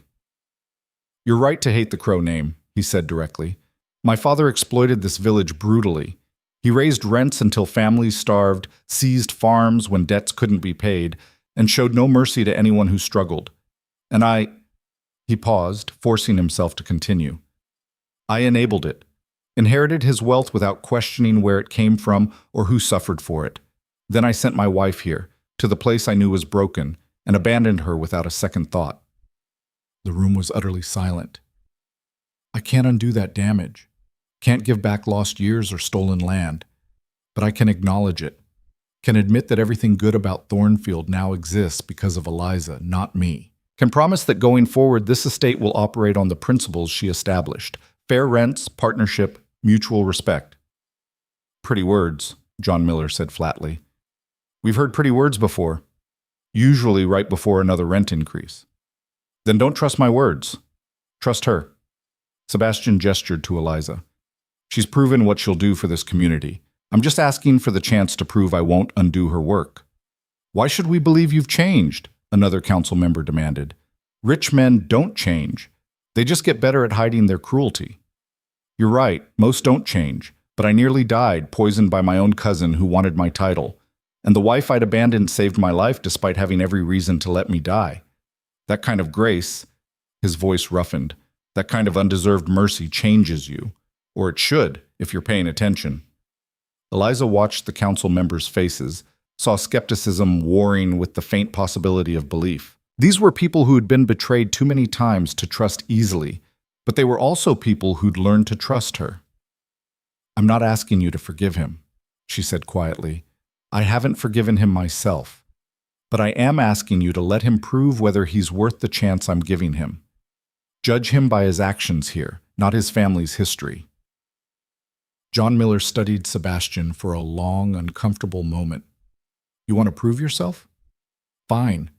The Western tenant farms need new irrigation. Your father refused to invest in it for 20 years. Cost is about £300 for proper channels and equipment.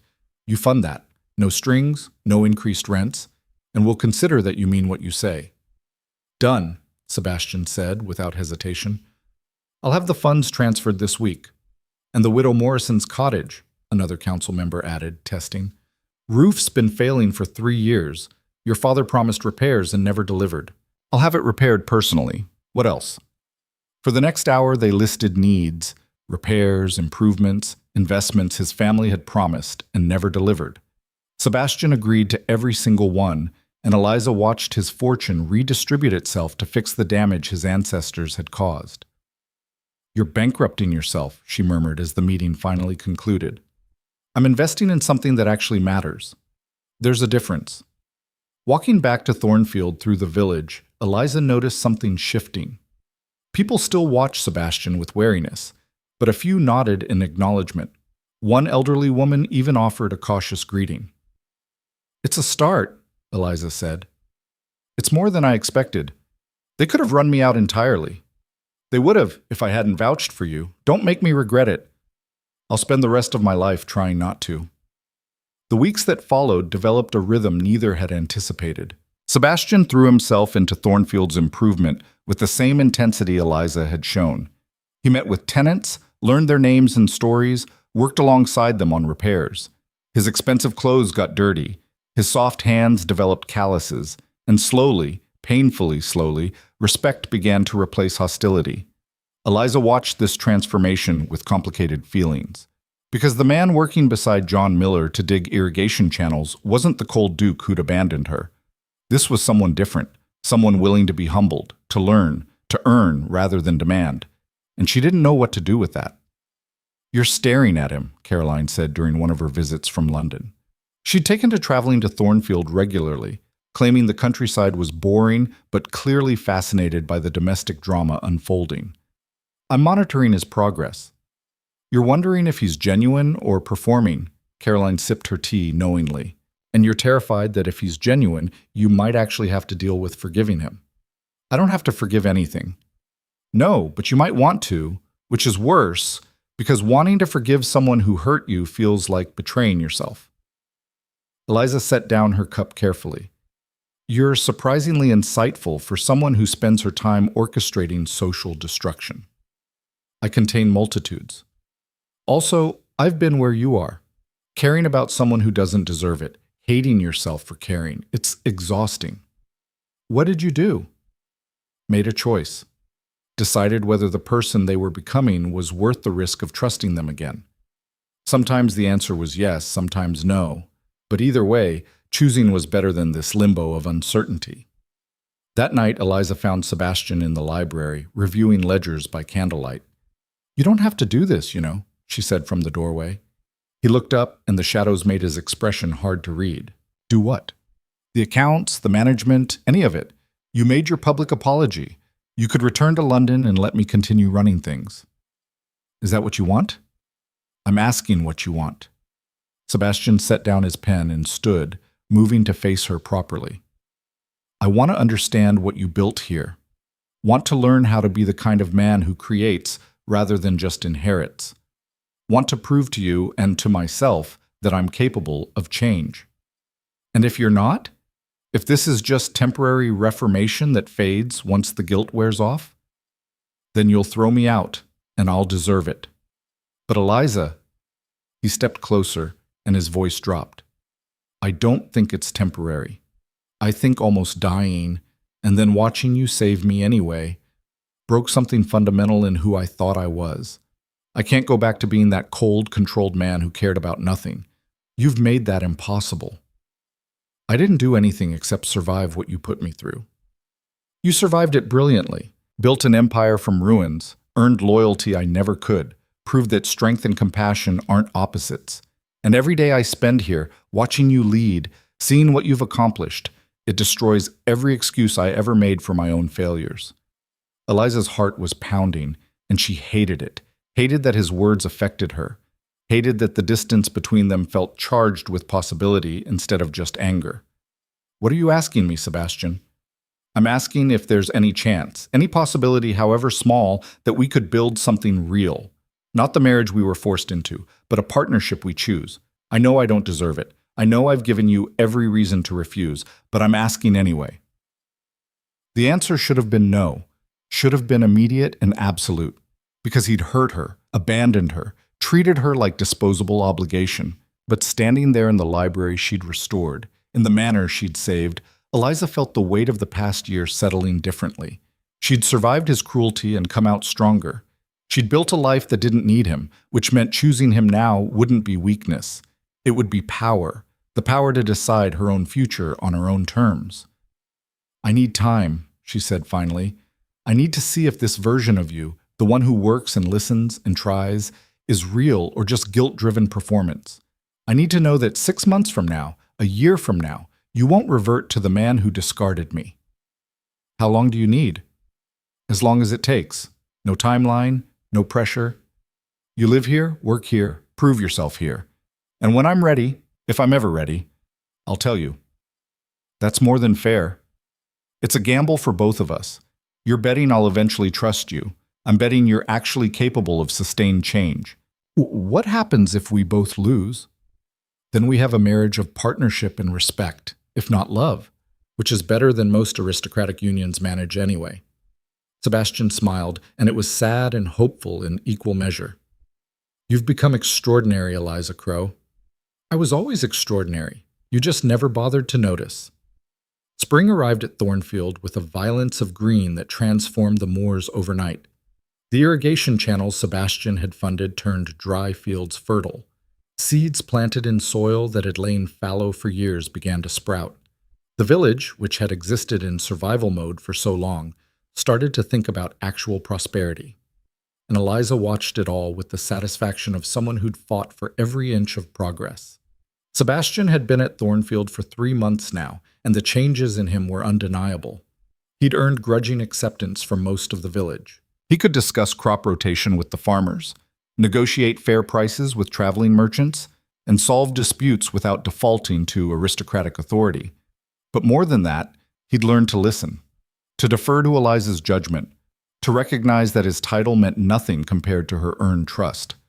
They'd developed a routine that felt almost domestic, working together during the day, dining together in the evening, sitting by the library fire at night discussing plans and problems. They'd learned each other's rhythms, each other's strengths, and slowly, the anger that had sustained Eliza for so long began to soften into something more complicated. The crisis that tested everything came in late April. A writer arrived from London with urgent news. The Crown was conducting a comprehensive review of all northern estates, investigating tax irregularities and land use violations. Every property would be audited, every contract examined, every innovation scrutinized. This is about us, Eliza said, reading the notice. About what we've built here.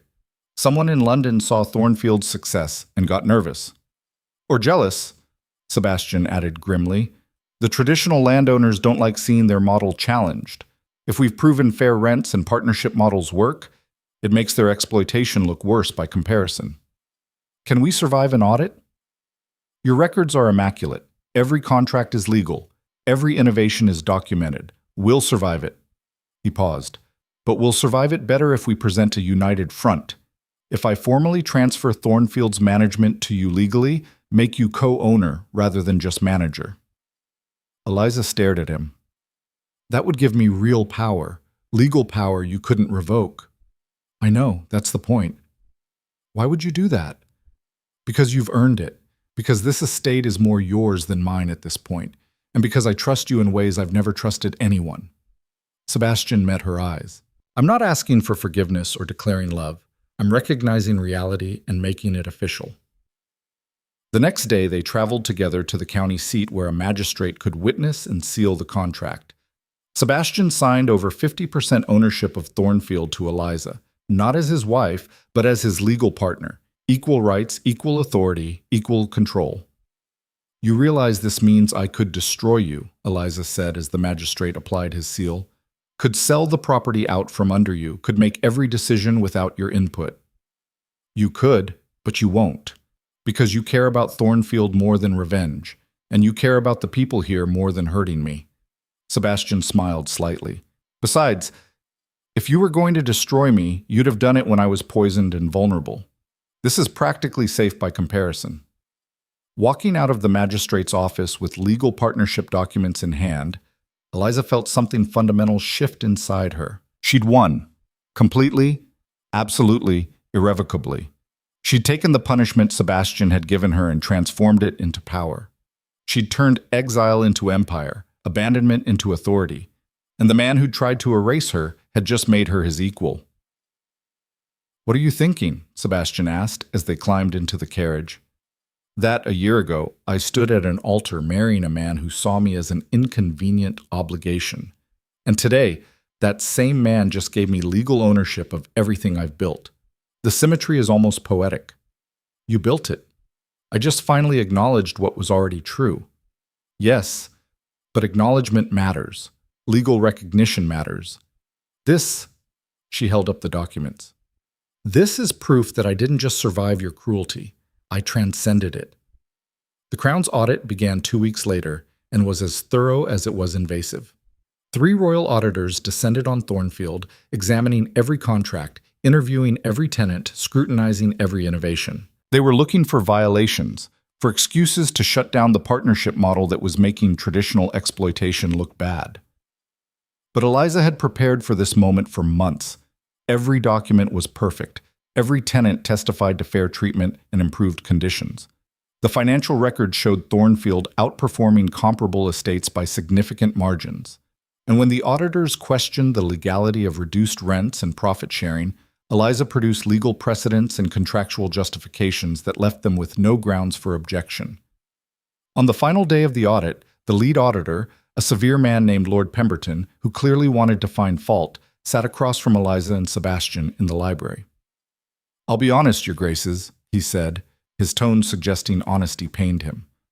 I came here expecting to find violations, irregularities, evidence of mismanagement. The traditional landowners in Parliament are concerned about your experimental approach spreading. And what did you find? Eliza asked calmly. The most efficiently run estate in the northern counties. Productivity up 300%. Tenant satisfaction unprecedented. Financial returns that exceed traditional models by significant margins.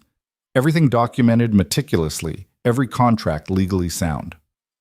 So you found success. I found a challenge to the established order, which is precisely what concerns Parliament. With respect, Lord Pemberton, Sebastian interjected, the established order is failing. Half the northern estates are bleeding money. Tenant farms collapse regularly. The Crown receives less tax revenue because traditional exploitation destroys productivity. What we've built here proves there's a better way. A better way that makes traditional landowners look incompetent or cruel. Then perhaps they are incompetent or cruel, Eliza said quietly. We're not trying to shame anyone. We're trying to prove that fairness and profit aren't opposites, that investing in people produces better returns than exploiting them. Pemberton studied them both for a long moment. My official report will state that Thornfield Manor operates within all legal parameters and serves as an interesting model for estate management. Unofficially, he paused. Unofficially, I think you've terrified every traditional landholder in England. They can't admit your model works without admitting their own failures, so expect resistance. We've survived worse than resistance, Eliza said. I don't doubt it. Pemberton stood, gathering his documents. One more thing, Your Grace, the young Duchess, I mean. There are whispers in Parliament about your story. The abandoned bride who built an empire. Some find it inspiring, others find it threatening. You've become symbolic of something larger than just this estate. Symbolic of what? Of what women can accomplish when given actual authority. Of what changes when power is earned rather than just inherited. Of possibility. He smiled thinly. Congratulations on your success, Your Graces, and good luck surviving it. After he left, Eliza and Sebastian sat in silence for a moment. We did it, Sebastian finally said. We survived scrutiny that was designed to destroy us. You sound surprised. I'm not. You've never failed at anything you've attempted. He looked at her with something like wonder. You're going to change the world, Eliza. Not just Thornfield, not just Yorkshire. All of it. That's overstating things. It's not. That auditor was right. You've become symbolic. Every woman who's been underestimated, every person who's been discarded, they're going to look at what you accomplished and think, maybe I can too. That's terrifying for people invested in the current power structure. Eliza considered this, feeling the weight of unintended influence settling on her shoulders. I just wanted to survive. You did more than survive. You redefined what survival looks like. That night, the village held a celebration in Thornfield's courtyard. They'd passed the audit. They'd proven their model worked. And more than that, they'd done it together. Duchess and villagers, duke and tenants, everyone who'd been told they couldn't possibly succeed. Eliza stood on the manor's steps, watching families dance and children play and merchants discuss next season's plans. This was what she'd built. This was what Exile had become. Sebastian appeared beside her, holding 2 cups of wine. To victory, he said, offering her one. To survival, she countered. To both, then, and to the woman who proved they're not mutually exclusive. They drank, and the wine was sweet, made from grapes grown on Thornfield land by people who'd been starving a year ago. I have something to tell you, Sebastian said quietly. A confession, I suppose. Another one? The last one, maybe, or the most important. He set down his cup and turned to face her fully. When I married you, I thought love was a weakness. My father taught me that caring about anyone gave them power to hurt you, so the smart move was to care about nothing. I built my entire life on that principle. And now? Now I think I was wrong about everything, because watching you these past months, the way you fight, the way you care, the way you turn cruelty into strength, I've learned what real power looks like, and it terrifies me. What terrifies you? That I'm falling in love with you, with my own wife, with the woman I tried to erase. His voice was rough with emotion. And I have no right to that feeling, no claim to your affection, but it's happening anyway, and I don't know what to do with it. Eliza's breath caught. This was the confession she'd been both hoping for and dreading, because reciprocating would mean vulnerability, would mean risking the heart she'd protected so carefully. I don't love you, she said, and watched him flinch. Not yet. Maybe not ever. Too much damage, too much history. I understand. But, she continued, I respect you. I trust you more than I thought I ever could, and I'm not opposed to seeing where that might lead, if we're both patient enough. That's more than I deserve. Stop saying that. You've earned the chance I'm giving you. Don't diminish it by pretending it's charity. Sebastian smiled, genuine, warm, nothing like the cold expression she'd seen on their wedding day. You're right. I have earned it. Through work and commitment and changing everything I thought I knew about power. So what happens now? Now we keep building, keep proving that fairness works, that partnership succeeds, that the old ways aren't the only ways. Together? If you'll have me. As partner, as husband, as whatever you need me to be. Eliza looked out at the celebration, at the life she'd carved from exile, at the future spreading before them like the moors at dawn, wild and uncertain and full of dangerous possibility.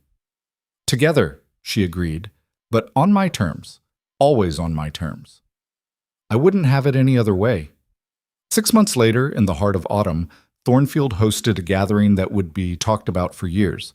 Eliza had invited representatives from estates across northern England, landowners curious about her methods, tenants seeking better conditions, reformers hoping to replicate her success. What started as a small meeting had grown into something much larger, a conference on fair estate management and tenant rights. The manor that had once been a ruin now housed 200 guests. The market courtyard served as a venue for presentations. The restored ballroom hosted dinners where dukes discussed farming with their own tenants as equals. It was revolutionary. It was unprecedented. It was exactly the kind of dangerous possibility Lord Pemberton had warned about.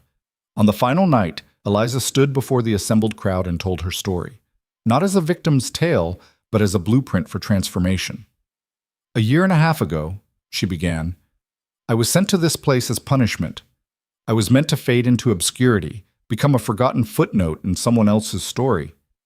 Instead, I chose to write my own story, to turn exile into opportunity, to prove that being discarded doesn't mean being defeated." She looked out at faces young and old, male and female, noble and common, all listening with the same rapt attention. What we've built at Thornfield isn't just about one estate or one duchess. It's proof that the old ways of exploitation and hierarchy aren't inevitable, that fairness and profit can coexist, that investing in people, treating them as partners rather than resources, produces better outcomes for everyone. "Some will call this radical," she continued. "Some will say we're threatening the natural order. To them I say, the natural order has failed. It's produced poverty, resentment, and estates bleeding money while tenants starve. What we're offering isn't radical, it's rational, and it works." The applause when she finished was thunderous. Later, as guests began departing to return to their own estates, many carrying copies of Thornfield's contracts and management principles, Caroline found Eliza on the terrace. "You've started a movement," Caroline said, "whether you intended to or not. I just wanted to survive." "You did more than survive. You've given people hope that the world can change, that power structures aren't permanent, that one determined woman with nothing to lose can reshape everything." Caroline smiled. "It's glorious and terrifying in equal measure." "What if I fail? What if other estates try this and it doesn't work for them?" "Then they'll learn and adapt, same as you did." "But Eliza," Caroline gripped her hand, "you've already succeeded. You took the worst thing that ever happened to you and transformed it into the best thing that could have happened to dozens of families. That's not failure. That's transcendence." Sebastian approached as Caroline left, and he carried 2 glasses of champagne. "To my brilliant wife," he said, offering her one, "who terrifies Parliament and inspires revolutions in equal measure." "I'm not trying to inspire revolutions. The best ones are never intentional. They're just the consequence of one person refusing to accept injustice." He clinked his glass against hers. "You've changed me, changed Thornfield, and you're about to change England, whether you wanted to or not. And you? How do you feel about being married to a revolutionary?" "Proud, terrified, grateful I didn't succeed in erasing you when I had the chance." He paused, and his expression turned serious. "I need to tell you something. The Crown has approached me about serving in Parliament, about representing Northern interests and advocating for estate reform based on our model here. Will you accept? Only if you're with me. This work, this mission of proving fairness works. It's ours together now. I won't do it without you." Eliza looked at the man who'd once abandoned her, now offering her partnership in reshaping the nation. The symmetry was almost too perfect. "Yes," she said, "we'll do it together. But Sebastian." "What?" "When we get to London, when we're presenting our model to Parliament and society, I want you to tell them the truth. All of it. How you discarded me, how I survived, how you tried to destroy what I built and failed. No hiding, no softening, just brutal honesty. That will destroy my reputation. No, it'll prove you've changed, and it'll show everyone that transformation is possible, that cruel men can become better, that failure can become foundation. She smiled. Besides, my reputation can handle being married to a reformed villain, might even enhance it. Sebastian laughed, and it was genuine joy. You're extraordinary. I know. Took you long enough to notice. They stood together on the terrace, looking out over the estate that had been meant as prison and had become empire. In the distance, the village of Greystone glowed with lamplight. The market courtyard still bustled with late-night conversations. The moors stretched endlessly, no longer barren, but full of possibility. Do you forgive me yet? Sebastian asked quietly. Eliza considered the question carefully, weighing the past against the present, the pain against the partnership they'd built. I'm getting there, she said honestly. Some days I remember that cold morning when you abandoned me, and I still hate you. Other days I see the man you've become, and I think maybe we're building something that makes the past worth surviving. That's enough, more than enough. Ask me again in a year, after we've faced Parliament together, after we've proven this model can scale, after I've had time to separate the Sebastian who hurt me from the Sebastian who's fighting beside me. A year from now, then. I'll ask again. But Eliza suspected she already knew what her answer would be, because standing there with him, planning revolutions and partnerships and futures that rewrote every rule they'd been taught, she felt something dangerous and warm taking root in her chest.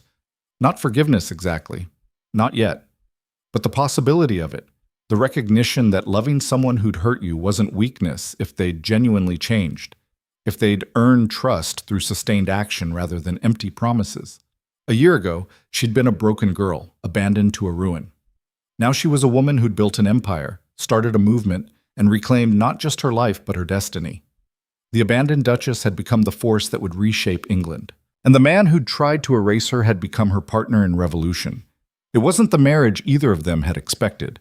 It was something far more powerful, a partnership forged through hardship, tested by betrayal, and strengthened by the radical choice to trust again.